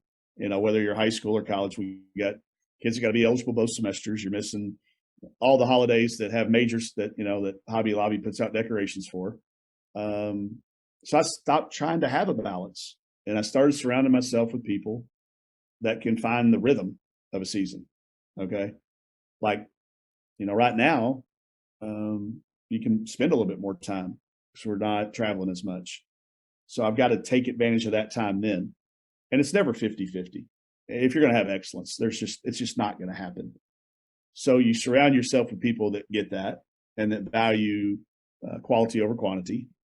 But if you're trying to, and maybe it's just the form of the word. The balance is a bad word because that means 50-50. Balance means this. I don't think there's ever been people that have achieved excellence in any field that would probably tell you that they had a complete balance when it came to those things. So yeah, I mean, we ask our players to sacrifice and to give everything. It would make sense that if we're trying to be the best that we could be or excellent, that we kind of have to do the same. Yeah. So stop beating yourself up over it's part of that too. Yeah. That came from talking to some people in sports psychology and mental performance. I think we all beat ourselves up over that. I got a text since we've been here talking, how close are you to coming home? And if I sit here and I beat myself up over that, then I'm going to say, I'm not going to be as good for you on the next 25 or 30 minutes, however long we do this. Yeah. But instead I say, I'm still on you. Oh, cool. I can't wait to hear it. You find somebody in your world. And if they're not in your world, if they're not doing that, you got it wrong. And it's as hard as that is to say, then you as the coach have to do something, and that's where I always tell everybody, if you haven't read 5 Languages of Love, the 5 Love Languages by Gary Chapman, and that's the book. Right. That's got to have that on that. You got to have that on your shelf, man. That has got to be number one, because if you don't know how to give that love language to the people around you, and it's going to be different for every single person. My daughter is way different than my oldest son. My 2 youngest kids, as long as I get home in time to watch some Coco Melon, and throw the golf ball around and throw him some baseballs. He's 2, and the 1-year-old, as long as I just see him before he falls asleep, it'll be a win. Nice. But you stop beating yourself up over those moments when you can't be there all the time, and try to strive. I think striving for as close to a balance as you can get. But really, I found when that the mental health person told me your mental health's not going to be very good if you keep striving for that. As many hours and the things, the requirements that the job you've chosen to do, you're not going to be doing it very long, and B, you're not even going to be happy doing it while you're doing it. Right. I see all these coaches walking around all the time that are always just miserable. I'm like, your team's winning every game, man. Why are you not?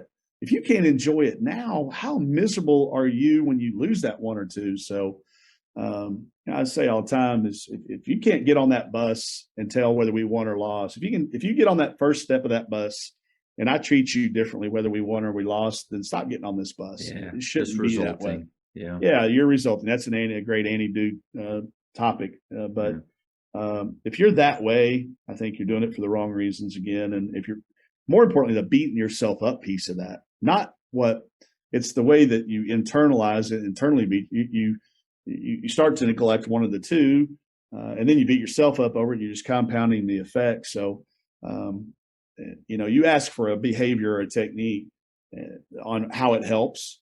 And I think that it's a cliche, but, be present. Like when I'm there, I'm there. Yeah. Like when I'm with them, man, I'm there. I'm in play mode. You're able to disconnect. Yeah. Yes. And if I have to reconnect, it's rare.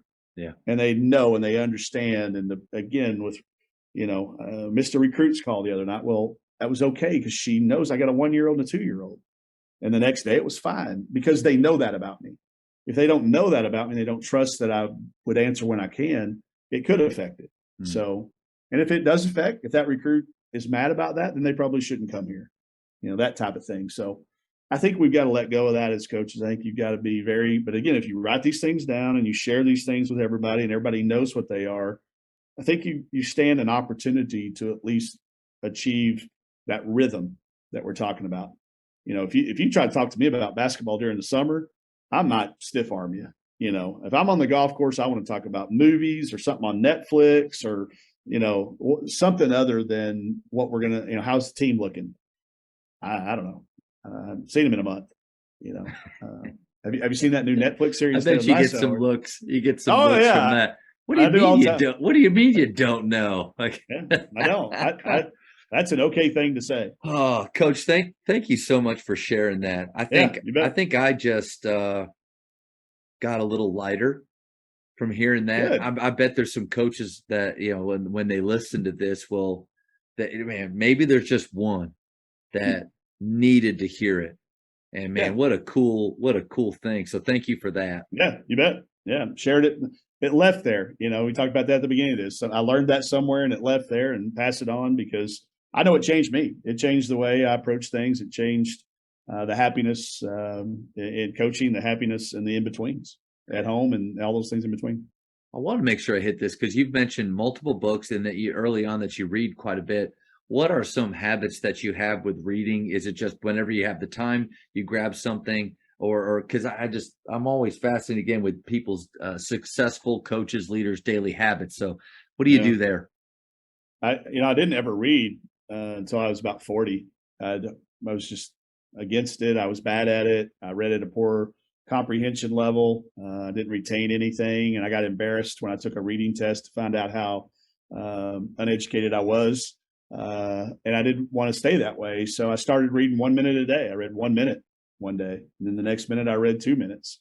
I got a little egg timer out. Now, every time you come in my office, I've got hourglasses everywhere in my office. But I read 1 minute one day and 2 minutes the next and 3 the next. And I did that for 30 days because I'd read that takes 31 days to make a habit, which I've learned now is not really the truth, but it's a good myth. It takes what it takes. Yeah, it takes what it takes. Defense wins championships. So I started just building the habit of reading, finding the time, and then on day 31, I read 30 minutes for 30 straight days. And then I just read when I had time. And I increased my reading vocabulary by, I I went from about, I got up to 964 words a minute at one point in time after being at 48 words a minute, which was below the 8th grade reading level. So as a 40-year-old, but now I listen to podcasts, which I count as reading. And we have this argument all the time. Does that count? Does that count as reading? It counts. Books on tape, it counts. Yeah. It counts as reading, but I still physically touch a book. I have a book in my backpack. I have a book by my bedside. I have a book in every bathroom. I'm reading multiple books at a time. I usually have one that I just stick with, and I'm trying to read start to finish, cover to cover. And it's usually something that's not even, it's probably, I read a children's book about Muhammad Ali the other day because somebody had bought it for my son, and I was fascinated by it. So I read it cover to cover, but I don't read very many books cover to cover, but short chunks. I always try to have one handy in case I get a 5 or a 10-minute stretch, where I can, that 10 minutes in between landing and taking off on planes, that, 5 minutes before we are headed out on the bus to do something. I like to have a book handy. If not, I try to have some podcasts queued up, some books on tape to listen to. But you're okay with, you again, kind of like letting go and taking some of the pressure off yourself. You're okay with not finishing one when you start it. Oh no, there's a lot of books I think look good. They get me because the cover's nice, or the jacket's really good. And then I did that I used to just go to Barnes and Noble and buy everything that came out that day, or Amazon.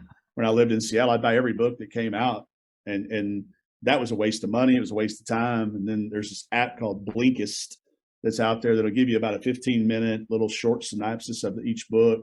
And it makes me now, if I like that 15 minutes, I'll go buy the book and get deeper into it. But you have to read everything. I don't think you can just pick one book a year and that be the story you believe, and you go with it. So you have to read a lot. You have to expand. It is without a doubt. I'll die on this hill that at our age, reading is the only way you can get closer to people that are smarter than you, that you might never meet in person, that you might expand some things. You're not going to meet that many new people in your life at our age.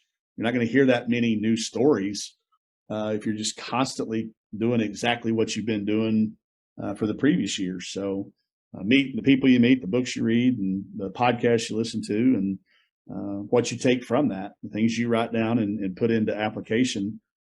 For a number of years there, I was really just, all I did was I read every opportunity I got. And then I met Buzz Williams, and he said, well, you need to start writing stuff down too. You need to read. For every book you read, you need to write a book's worth of stuff. And that was a brilliant piece of advice, because you put those things into application. You're not just reading about them. Now you're going to do some stuff too. So I haven't read as many books. Explain that a little bit. Explain that a little bit. Well, if all you do is read a book and you get done with it, you put it down, you go to the next book. Yeah. Because you want to say, well, I read 5 books this month. That's cool to tweet out about or whatever, and humble brag or whatever that is called. But if you don't take some notes on that book, or write how that book applies to your situation, your team, your whatever, or a lot of times it just wormholes down someplace else.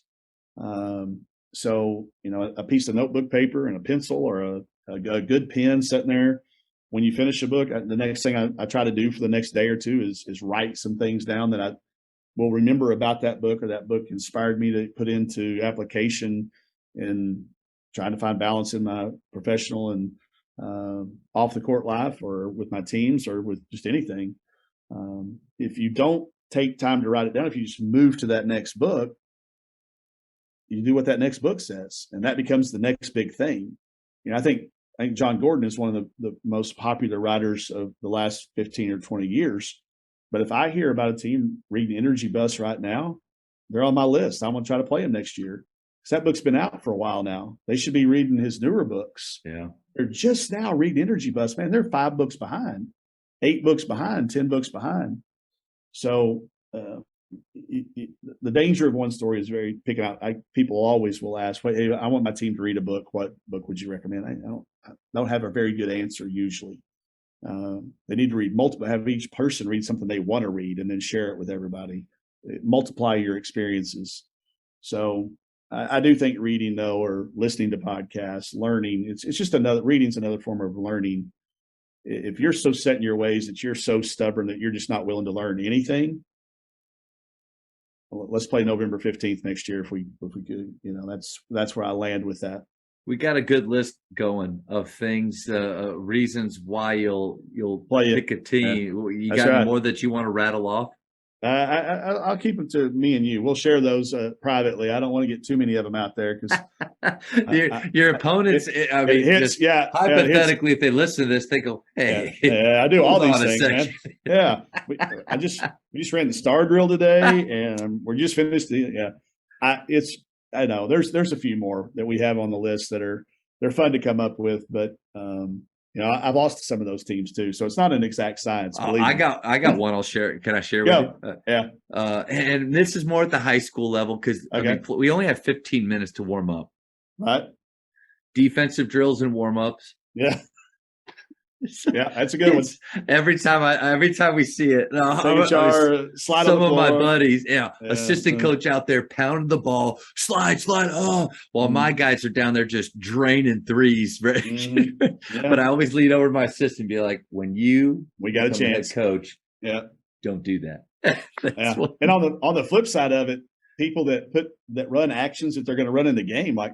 There's a couple times we didn't have time to scout, and I'm like, Coach, I got what they're going to be. They're going to be running a bunch of this. Yeah, be prepared. They just spent 40% of their warm up time doing this. Yeah, we better be ready for a woo cut. I learned a woo cut meant they were going backdoor, and it saved us 6 points because every time we heard woo, I knew it was going to be a backdoor cut. So now that's a good one. I like that. Yeah, anybody that does defensive slides and don't do it. Don't do it, man. Don't do it. What's one rule change that you'd love to see and why? Nobody foul out. I think we're the only. Yeah. What's the point? What's the point of taking some of the best players off the floor when the worst to me, the worst penalty is putting your opponent on the free throw line. That's the worst thing. Make it very penalized. Everybody's like, well, what if the kid's got 8 fouls? Okay, on their 5th foul, that's this. On their 6th foul, it's 2 shots in the ball. On the 7th foul, it's 3 shots in the ball. Whatever you want to penalize me, however you want, but still let me play who I want to play. We're the only sport where you can. I mean, unless you get 2 targeting fouls. Red card or something. Red like that. card, or you do something egregious. You cross the line. But if I just slap you on the arm or hand check you, the beautiful thing I think that we would gain if we would do that too, would take all the pressure off the refs. Yep. I wouldn't care as much anymore. Sure. Now I care if but anytime you hear, coach pet peeve is a coach getting upset with fouls 3, 4, or 5, but not 1, 2, not and 3. talking about 1, 2, or 3 at all. Yeah. They're all the same value. Yeah. And I think it would take the pressure off officials. I think it would take the animosity away. I think it would take some of their ability to control games away, put it more. I think coaches would feel less paranoid about people trying to manipulate the outcome of a game because it still wouldn't be as penalizing, and the other part for me in women's basketball is we don't have the depth of talent that there is in some sports. And if my 2 best players get in foul trouble, that's really penalizing. Yeah, you're different. Yeah, you're different. You're way different. Yeah, you're way different. And, fans come out to see it, and all of a sudden that kid, they didn't play that much. Yeah. So I wish we would change that to where we could find a way to help with, still make it very penalizing if somebody fouls beyond 5 or 6 or whatever number we want to randomly, arbitrarily land on. I'd like to see that. Yeah. 7. What do you mean 7? Yeah, whatever. Yeah, I don't know. That's where we're at. But I just think we ought to, kind of uniform. We ought to have a shot clock. I mean, I go to high schools, clinics across the country, and Coach, that question's coming. Yeah, you got to have the shot clock, or do you teach half your English book? Do you teach half your science book? Do you teach a third of your history books, or do you teach the whole thing? You're not preparing them. It's not the full game. We need a shot clock. Don't tell me it's too expensive. Don't tell me you can't find somebody to run it. Here's my argument. Okay. And I live here. I was raised here. I will die here. If Arkansas can do it, so can your state. That's the only argument you need. Did you hear that, Texas? Come on now. I said it at TABC. If we can do it, you can do it. And then if you can find the money, so I just think we got to have the shot clock, because it's a different game, man. It's a different game. Arkansas is going to it. Every classification, all the way down to, 8-man people that play 8-man football are going to have a shot clock at their team, and I just applauded our state for it. As a result, I'm going to have to do a clinic on Sunday about preparing for the shot clock, because there's a lot of things you have to think about, man. There's no need. Somebody asked me the other day for a continuity offense. I said, "Are you moving out of state?" Yeah. And they're like, "What are you talking about?" I said, "You're not going to have time to run a continuity How many offense. ball reversals can you do? I mean, you're not going to have time anymore." Seconds. And it dawned on them. They were like, "Oh my gosh, you're right. You're not going to have continuity anymore." The importance of skill work will skyrocket. The ability to take away joysticking, and players better be able to recognize advantages and either cash in or transfer advantages. Yeah. No, it's I think it just changes the game. So I wish we would get a uniform shot clock, the fewest number possible. Yeah. Again, I spent a lot of the summer watching 3v3, which is a 12-second shot clock. And it's so entertaining. It's so entertaining. Their skill level, their passing ability, their ability to create shots. And now they have a little more space to work with in 3-on-3, and I get that. And you don't have to run the length of the floor. But you talk about entertainment value. Yeah. I stayed and watched countries I didn't even realize were countries anymore, because there's some of the Soviet Union that broke up. I'm still not sure where those, but I was fascinated watching the game of basketball being played by people that speak so many different languages, that believe you should play it so many different ways, being able to compete head to head and it be enjoyable to watch. So I think we need to uniform the game as much as we can, from men's and women's to high school, college, professional, FIBA. Just let's get on the same page. I wouldn't mind seeing the court get a little wider. I'm against the lowering of the goals. Everybody, that was a big thing in women's basketball. Everybody wanted the goals to be. Yeah, I never heard that.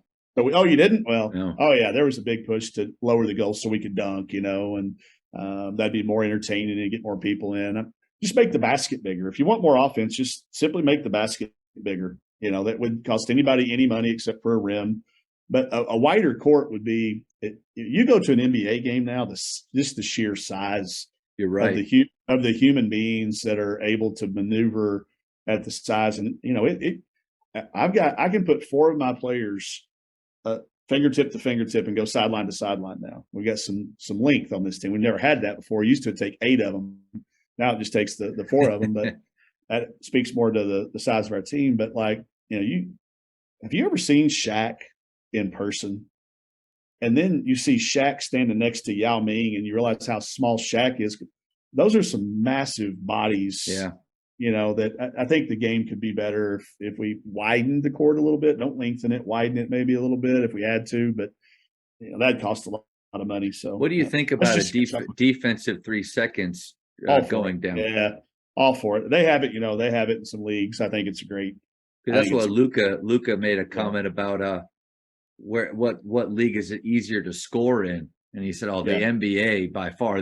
He said they have the better players and athletes, but it's so much harder to score in Europe because that dude's sitting in there. We can make the game more fun by opening up that paint a little bit. Yeah, I think there's lots of things. I love the Elam ending. I love the Elam ending in the various levels that are playing that now. I saw where the G League's going to go to play in that in their leagues. I think anything we can do to make the game shorter and more enjoyable. If you haven't watched Banana Land on ESPN Plus, it's about the Savannah Bananas, the baseball team. No. That's completely changed the rules of baseball. Okay. You've seen the guy pitches on stilts, and they got a guy that hits with his bat on fire. And if a fan catches a foul ball, it's an out. They've just gone crazy. And now they've sold season tickets out. There's 1,000 people on the waiting list for this. And I can't wait. They're starting to tour. They're going to play major league parks.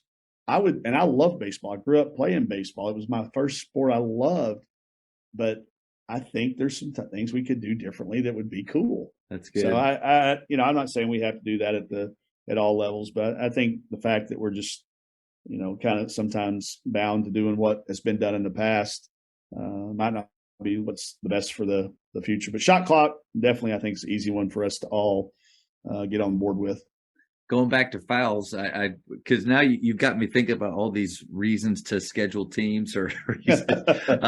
Another thing is if I know that coach is going to take his best player out or any player out when they get 2 fouls in the first half, like there's some unwritten rule that you have to do that. Where when Coach K in a interview said, I let my guys play with 2 fouls, 3 fouls even in the first half, especially early on in the year, so they learn how to play with it. And he even made the comment, I don't think there's a rule that says you have to. I stopped doing that. So now players get their second foul. They don't come over looking to me, that we continue to play. And it's amazing. They learn to play cleaner on defense. They learn to play with it.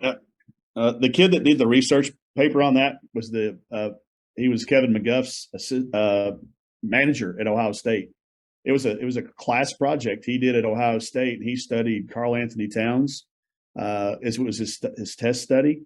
And then he branched out and did every player in the NBA and found out that teams lose more games by taking your player out with 2 fouls than you win, if you would have played him. He's got it proven. I mean, it's a fact. There is so many things that mentally, what happens to them, what happens to your team. The lack of rhythm and how many trips are you going down with a group that you have not spent time with in practice? There's so many factors to it, but yet second foul, first quarter. All right. This goes back. There's studies of this all through. You can research it.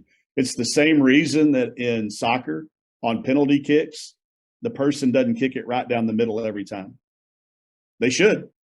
Because if you go back and you research penalty kicks, they have to guess. The keepers have to make a guess. Yeah. Left, they're really right, not low. reading it as much as just guessing right. That's right.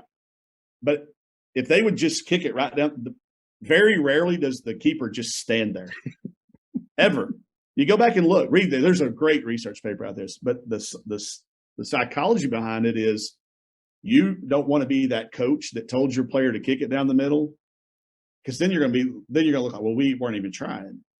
Same thing with that. You don't want to be the coach that gets a kid fouled out in the first or gets a kid a 4th foul. You got to be okay with that. Because, the overwhelming evidence, and I don't know that they've done it at the high school level in your conference. I've done it in the SEC on the women's side. We won a game against Kansas State 2 years ago because Chelsea Dungy got her second foul about 1:15 into the game. I didn't hesitate. She ended up playing 39 minutes and having 38 points. If I'd taken her out for the next 18 minutes and 37 seconds of the first, you think we'd have even been in that game? Yeah. No chance. No chance. She only has 2 fouls, but we're down 20. Yeah, and the math that this kid did, most of the times when a kid gets they get that second foul, they would end up with 3. Go back and look at that. Like how many fouls do they end up with? So we get a sense of how many fouls per minute like our kids normally have. And I'm not telling you there's not a time. Like if they're frustrated, maybe you take them out. But I just don't think you set them on the bench for the entire time. Maybe you get them out and remind them whatever you want to do. But no, there's lots of things like that. That's the 2-for-1s with the shot clocks. And there's overwhelming evidence for you to play a certain way, but you don't want to because you don't want to be that coach. That's right. That kicks it right down the middle and the keeper actually saves it and you lose whatever. You don't want to be that coach. So we all avoid the Monday morning quarterback being able to second guess us on Twitter. And so delete your Twitter account and stop worrying about what somebody that didn't do their 40 hours of research has to say about you and your coaching abilities. But it's a thing, man. There's a lot of good resources out there. There's so many studies that might not apply again to your team and your league, but man, it's worth researching. It's worth having a conversation with somebody about it in between clinic sessions, on a Zoom, on a call when you're driving and you're bored and you don't want to listen to a podcast and you want to talk to. These are conversations you can pre-decide things on. That's a definite pre-decision. Am I going to take XYZ player out if they get 2 fouls under this amount of time? Yep. What am I going to do? And pre-decide that. Don't make that decision when it happens. Have it pre-decided. Yeah. And some kids you're going to have to. Other kids you might not. So another thing you can pre-decide when you're not in the stresses of a close ball game. Especially early on in the year, instead of rescuing them, pulling that, saving them from a disaster.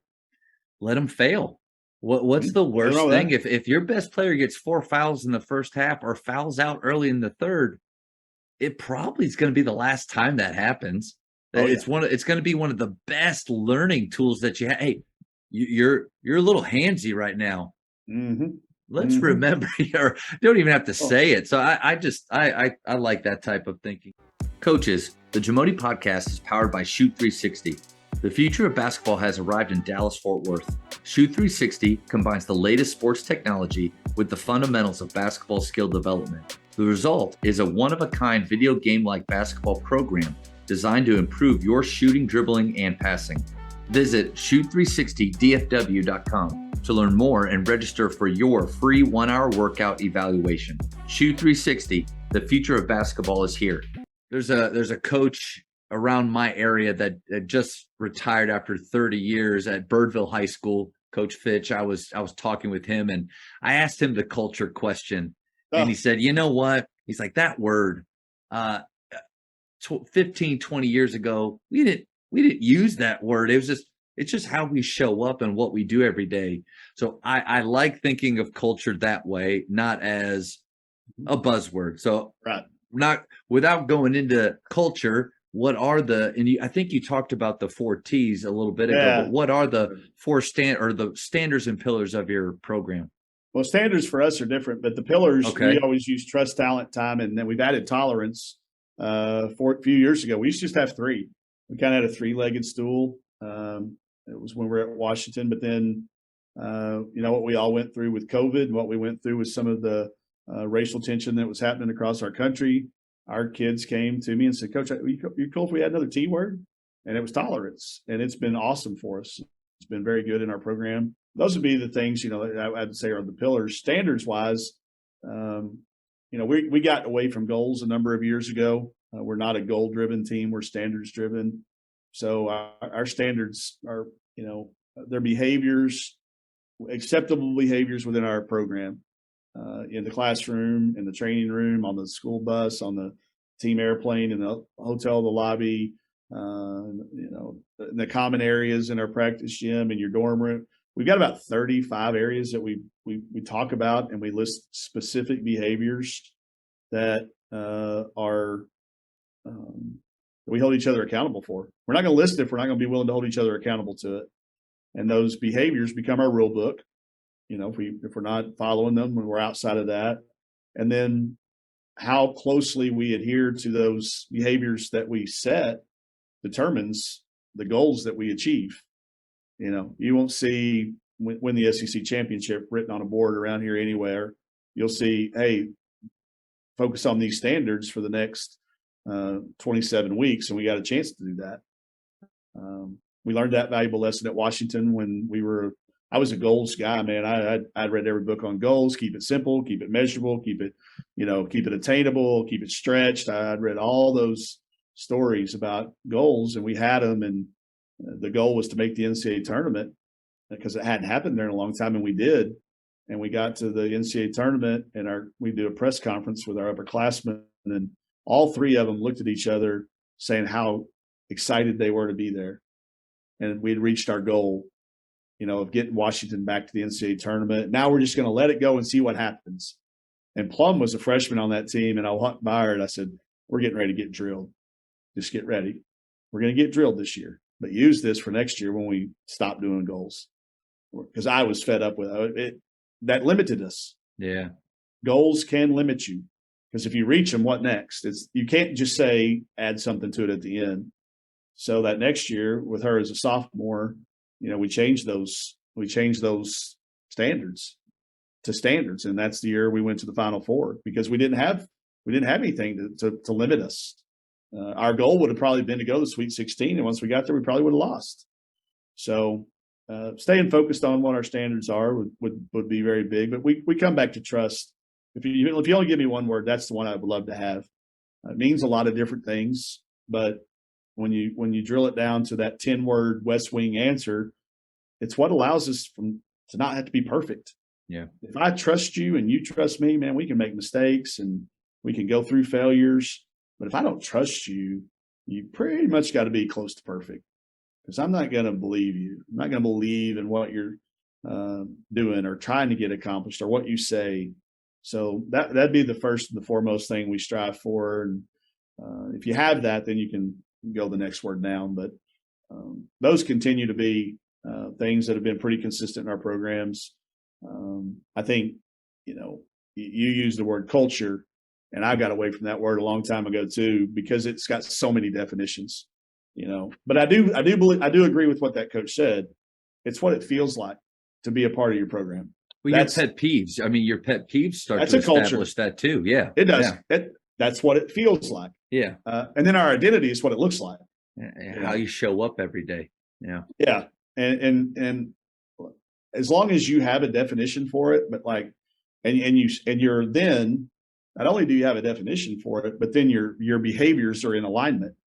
We say that to our players all the time, what do you want to get out of basketball? And they got this real long list of things they want to do and become, and probably really are goals. And I'm like, well, man, your behaviors list doesn't look anything like that. Your behaviors list looks like this. But we do that as coaches too. We have this, T-shirt printed up that says, state tournament bound, or defend the title, or unfinished business is a good one. I've seen that one a ton. Unfinished business. That's a good bingo game. Like you got AAU bingo cards. You should do T-shirt bingo cards. That's a good one. We've got it. Believe me, we got it. It's there.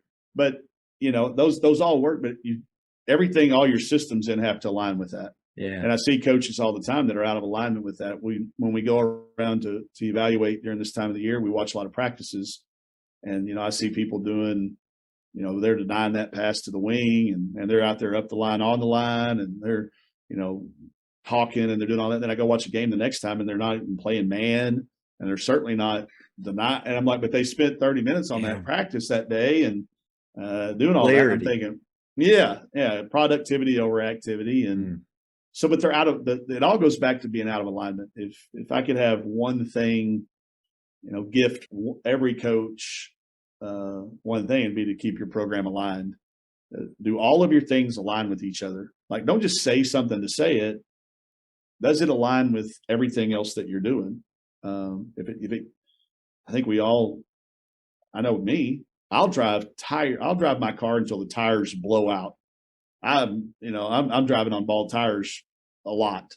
I'll drive the gas tank down to its fumes. I always run out of wiper fluid. I can't remember ever going in and not need to fill up because the wiper fluid was still working. If your car gets out of alignment, the second it starts pulling, you got to take it in, because it's a pain to drive. The other things you can get by because you're not doing, but if your program gets out of alignment, you lose credibility with your staff, you lose credibility with the people up your chain, your administrators, whoever's deciding whether you get to be the coach there again, certainly with your players. So I just, I'm always constantly checking alignment. Hey, I love that idea you're bringing in from the clinic you went to this summer or the podcast you listened to, but does it fit us? And how does it align? Where does that go? Which one of these buckets does this go into, and how do you plan on implementing it? And if it's a great idea, we add it. If it fits us, we add it. But Twitter is such a great resource for some things, and it's so terrible for so many other things. But there's people that put 50 inbounds plays out there, and I get people saying, "Hey, have you seen this inbound play?" Yeah, I saw it. It's great. We're not going to put it in because it doesn't fit it doesn't fit our personnel. It doesn't fit my chess pieces. The chess pieces that I have, or the 5 poker cards I have, I don't have that. I don't have that queen of clubs. So I think seeing it all, I think, deciding, challenging yourself, but then the secret sauce is picking what you can teach, what you can make sure that you're holding people accountable for. For me, I don't mind a quiet gym. I don't mind. I don't have to have this constant, steady buzz. I don't have to have kids echo when I say, star drill. I don't have to have everybody yell star drill back. Who's that for anyway, right? Yeah. But and it's fine to do it. I'm not I'm not ridiculing people that do it. I get it, but like, it's not big for me. I Yeah. don't care. That's not me. I don't have to have all eyes on me when I'm talking, because there's a lot of body language experts out there that'll tell you that a kid averting their eyes from you doesn't necessarily mean they're not paying attention to you. And a kid, lean back in their chair covering, that doesn't mean they're disengaged. And so you got to just, what matters to you. There's a lot of research out there, but I do think if you peel back the layers on people that are happy in their lives, that like their jobs, that have had some level of excellence or success, I think you ultimately come back and you find people that were very, very, there's a lot of clarity in their clutter. I'm very cluttered. It's okay to be cluttered, but then there's got to be some clarity to that. That's where the common thing, when you read these books, Tim Ferriss has a lot of these great Captain's Code, all these different books, these Tools of Titans. Tools of Titans. Love it, man. A great book. They're all very, very different, but there's some similarities. Yeah, there's a stream. Yeah, that flows it through. definitely comes back to it. And Talking to Goats is another great book that's out there. Captain's Class is another. There's so many different ways to go about doing it, but when you peel it all back, you got somebody that can simply explain it between the first and the second floor on an elevator. They can probably hand it to you on an individual note card. It doesn't take volumes. They've got the volumes. If we go across the hall, I got volumes, but I can also give it to you on a note card. And I can tell you about it from the first floor to the second floor. And that takes time to get there. But to me, those are things, when you peel back the businesses, the military leaders, the coaches, the good mothers, fathers, the political leaders. I haven't studied enough politicians. It's one of those frontiers I haven't crossed into yet, but I'm sure that our successful politicians probably had a very clear message. Yeah. It was very concise. They stuck to it. They were consistent with, they were in alignment. They knew when to deviate and shift. You've got some vulnerability, you've got some adaptability, but you got to know when to shift between those things. So constantly learn. That's the one thing I would say. They're almost all the people at the top of those lists have become lifelong learners. They want to keep learning. They're always afraid that what if they're doing is wrong. They want to be challenged. And I think there's some common thread that runs between that and what we do as coaches. Coach, there's so much to unpack there. So much gold, so much. But, I thought growing up as a player, I had a coach that encouraged me to write down goals, but they were, in a way, I think he was teaching me about being process-based without realizing it, because they were small. They went in order. There were things that I could achieve, and then ultimately to what I said I wanted, which to be a college basketball player. And then you go and you read, Metcalf's book, Burn Your Goals, and it just completely throws like everything I ever thought just out the window. But then, in DFW here, Jason Garrett is not very popular or liked, especially by the media, because every stinking interview was, we're going to focus on the process. He would just not even talk about. So it's, but that's kind of what you're talking about with, instead of the national champ, like, no crap, the national championship is what we want to see happen. If we're not competitive enough to want that, then what are we doing? But how are we actually day by day steps of showing up that are going to allow us to put great bricks in the wall? But great nuggets from you there, Coach. Well, I hope, again, it's like we talked about, you can't take just everything and immediately apply it. You got to sift through, find out what's in alignment with your program, study it, make it yours. If you want more on it, you can, if you want to put a link or share my link, we've got my assistant, like I said, does an amazing job with our YouTube channel. Yeah. Jump on there, Razorback. It is incredible. She gets me down there and makes me get in front of that video camera, but it forces me to think it through and make it presentable, and then share it back out there. But anything, I can promise you, anything that we've said today, I've done 40 hours on. I wouldn't get on here and talk about something that I haven't spent 40 hours putting on paper and thinking through and researching. And, if you would have asked me a question that I hadn't done 40 hours on, I'd probably said, I don't really know. I don't have a good answer for you on that one yet. I can tell you what my thoughts are, but I wouldn't put any stock in this one. I think that's important with players too, is being okay with saying that you're not sure, you don't know, that we don't have all the answers. Yeah, to try to, that's a lot of pressure to put on ourselves, to think that we have to know everything. Can't know everything.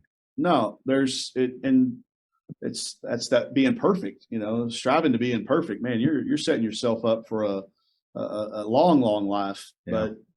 But I think just continuing to be challenged is the key. Finding the people that'll challenge you. If you don't have you mentioned having a small staff, but you've got to have a small circle of friends that you're calling that aren't always in agreement with you. They don't have to be disagreeable. You don't have to get in fights and arguments, but a good, healthy debate. These kids, they don't have great debates anymore. We talked about this with our team. You get butthurt too quick. Sure they do. And they won't have debates, because what happens is they just turn to the internet to try to find the answer. Like, hey, who's the greatest ball handler of all time? We used to have great debates about that. They're going to go, let me pull it up, and this list says this, and that's what we believe. What we were talking about was there's no such thing as misheard lyrics anymore.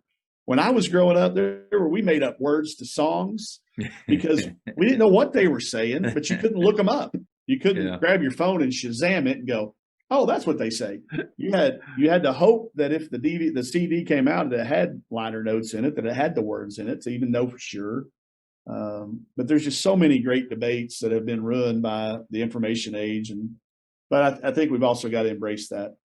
There's so much information out there that there's podcasts like this that you can spend an hour drive. I don't know how long we've been talking for about 2 hours. Almost 2 hours, Coach.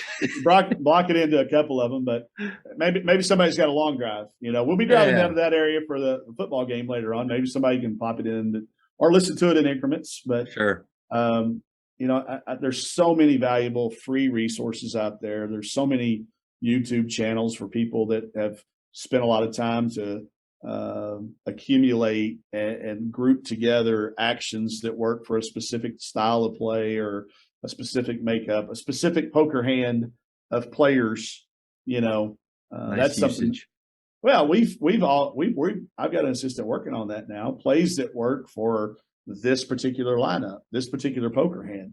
If you've got a big and 2 shooters, what if you got a big and 3 shooters, or a big and 4 shooters? You're going to win. Like what actions work for specific team makeups? That's valuable information to me. That's a way to sort it and group it. So that's what we can do as coaches now. I don't have to go on and diagram all these pages. You can go on the internet, you can find them, but now take them and put them in piles and say, man, this play would work with this particular type of lineup.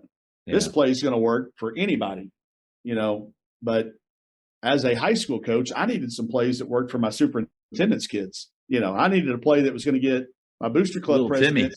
I needed to play for my booster club president daughter to get some buckets.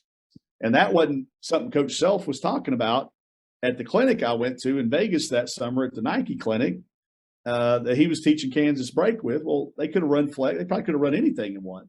That's right. But here I am with a high school team trying to run Kansas break without, Danny Manning.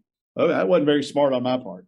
So, I think that's what makes our game so great, is that you can win with a 7-2 unsuited, and you can beat pocket aces sometimes, man. That's why I like, that's why I'm not probably good at chess, because it's not going to end well for me. But I think our game's changing. I think it's constantly things we can do, keep it fun.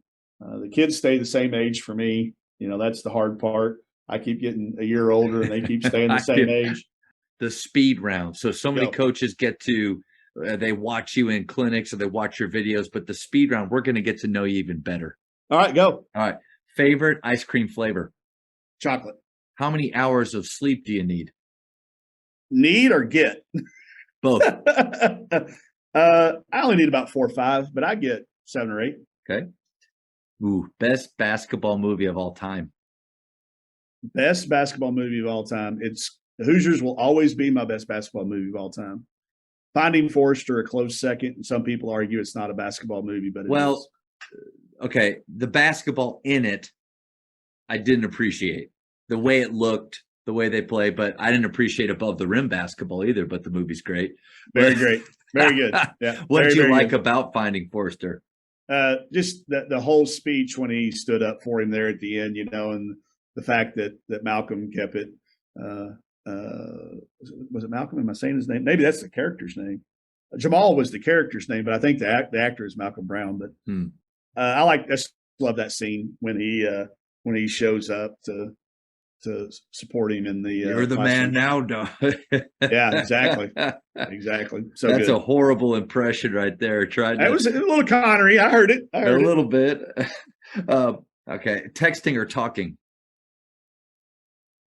That depends. I'm going to say talking. Depends on who it is, though. Sometimes it does. Yeah, it depends. Yeah, it depends. Favorite holiday? 4th of July.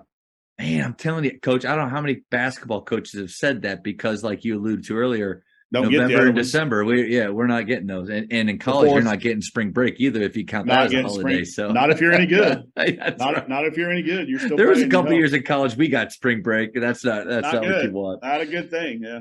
All right. In men's basketball, who's the GOAT? Player? Yes, sir. Oh, Jordan. Okay. In women's basketball, who's the GOAT? All time? That's a little tougher.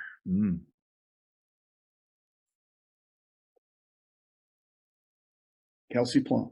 There you go. I mean, I feel like that she is in my book, but I think I would probably have to say Lynette Woodard. Kansas, 4-time All-American, way ahead of her time. I think her game would translate to any era. Wow. I think she could play this to this day. I'd have to say Lynette. If you could travel back in time, what period would you visit? Dallas, 1963, November 22nd, Dealey Plaza. I want to know what happened. I don't think we're getting the full truth. Coach, that's the first time I've ever heard that one. That's it would either be there or as the Japanese were invading Pearl Harbor. I think probably. Yeah.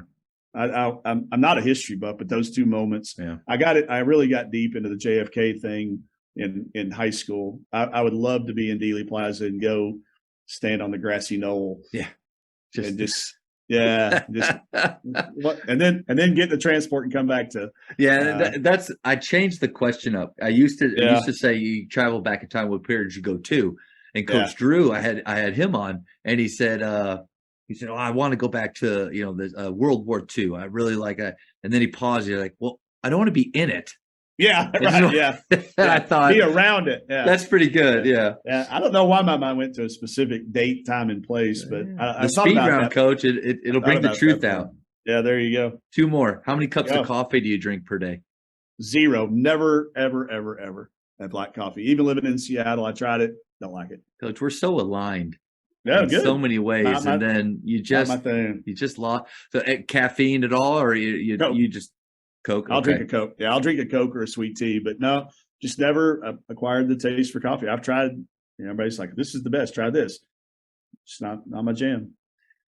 When I was a varsity assistant at McKinney High School for a guy named Wes Watson, I used to come back with my Starbucks, and I had all the sugar, all the stuff that makes it taste good in it. It was basically just a milkshake.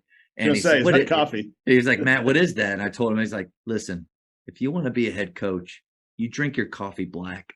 I promise you, Coach, from that day, that's it. That's all I've done. Now, it's not my thing. It's not my thing. I'm not. I'll drink a Coke or a sweet tea on you. I'll need a little caffeine, not a lot, but a little. Yeah.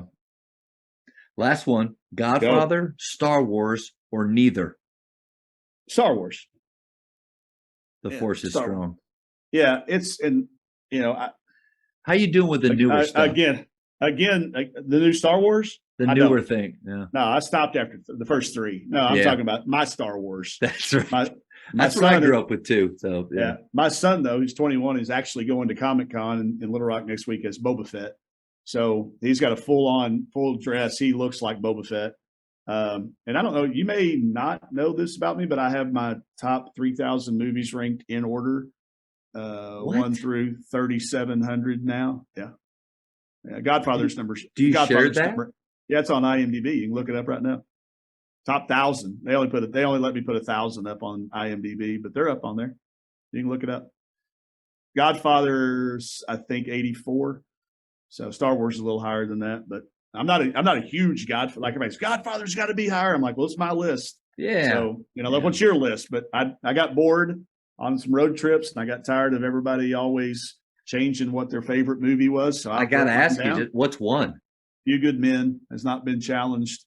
Moneyball is the closest movie to get to it in the last 25 years. Really? Yeah. Just because of what about that movie? I believe in it in a lot of ways, but Aaron Sorkin, that did West Wing and Newsroom and Sports Night, all the great shows on television. Then he, movies wise, he did The American President, he did Social Network, he did Charlie Wilson's War. I think he's one of the best writers of our time.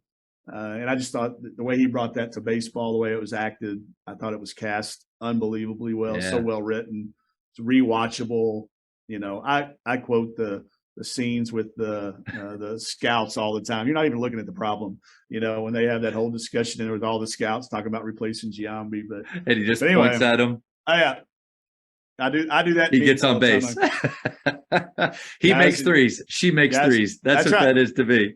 You better look at your report, or else I'm going to point at Pete again. We're not even looking at the problem here. So A Few Good Men will probably. I can't see it. I mean, it would take the test of time. A movie really, really making because it's so rewatchable. It's an ensemble cast. There's so many great scenes, and it's quotable. Yeah. It's rewatchable. Again, where's Back to the Future 1 on that list? 1's pretty high. It's in the top 100. I would, after we get outside, everybody goes, I haven't seen 100 movies. Yeah, you have. You'll be surprised how quickly you get to. I mean, I'm at 3,700, I think now, and still going. Because when I see one, I'll put it in where I think it goes, and I move them around some. Yeah. The top 100 hasn't changed very often, but A Few Good Men will be up there for until a long, long time, I think. Coach, this has been incredible. You just, right. I mean, we delivered. I can't believe I had 2 hours with you. We delivered. Okay, good. I was, you had me worried with that start there about that. I was worried about not being able to deliver. So hopefully pull it off, and we can do it again some other time. But if it helps. If it helps grow one person, then our time was valuable. Oh, Coach, to me, so much of it was inspirational and things that I need to think about, that a lot of coaches will be able to think about. But then you also helped mentally, I think, allow us just to breathe. Yeah, and to relax and. Yeah. So thank you so much again for your time. Not that coaches don't know, but if they wanted to contact you, check out that list of movies. What's the best way? It's email. Email is, I'm not going to get right back to you with an email. It's the best way, though. I will eventually get to it. During COVID, I went back and caught up from some that were 2 or 3 years old. I got caught up. Email, I'm going to get back to you. If it's time sensitive, text me at this number right here, 206-619-4157. If you text me, I'll get back to you within the day. So maybe if I'm sitting there with nothing to do, I might respond at the time. I have that. Or as long as my son's not watching Coco Melon. But text is the fastest way. Email second. And then, write me a letter third. But I'll get back to you. I've yet to. I know I've missed a few along the way. People have told me when I say this, I've never purposely not responded to any form of communication. There's some I don't get. Sometimes I don't get emails because they go into a spam filter and I never see them. And sometimes mail doesn't arrive. But I think I've responded to every text message I've ever gotten, every phone call. Here's a movie. Here's a movie on your list that I want to. It's not your fault, Coach. It's not your fault. That's the name of. Well, no. What movie? He doesn't say Coach. He says Will. It's not your fault, Will. Oh, that's Robin Williams. Good Will Hunting. Yeah, it's a great scene when he's trying to get him to hug him. Yeah, no. Yeah. I know. No, Yeah. my No, other the old head coach that told me at the coffee, he'd say, "Man, it's not your fault." Yeah, I know that, coach. You get closer to me. Yeah. That's leaning. It's Goodwill Hunting. Where's that on your list? It's high. Oh yeah. Well, here, let me just look it up. I got it on my phone. I think it's in the top 20. I want to say Goodwill Hunting is. Let's see how fast my internet connection is in here. I usually have a little board. I usually have a bar game where people will name it, and then if I can get within 5 or 10, I win. If it's outside of that, they win. Okay. I'm going to say it's 25. Awesome. Right? I'm going to say it's 25. Let's see. Still loading. Here we go. It's 27. Wow. I'm close. I was close. It's 27. Probably should move up to 26. I'm going to say 26, right below Tombstone. Oh yeah. And right ahead of The Guardian, with Ashton Kutcher, and Kevin Costner. Great show. Great. So well done. So well done. We talk about Records Day all the time. Another Records Day. I love that scene. When he reaches down. Oh yeah, that's good. He's fast. He's fast. You do not deserve to be in the water with him. Calling him goldfish and all that stuff. It's so well done. Thank you so much, man, for your time. Man. This was awesome. Yeah. Thank you for checking out today's episode. Please take a moment to subscribe to this podcast, share it with your fellow coaches, and find us on social media for what's coming up next on the Jamodi Podcast. It's just a matter of doing it.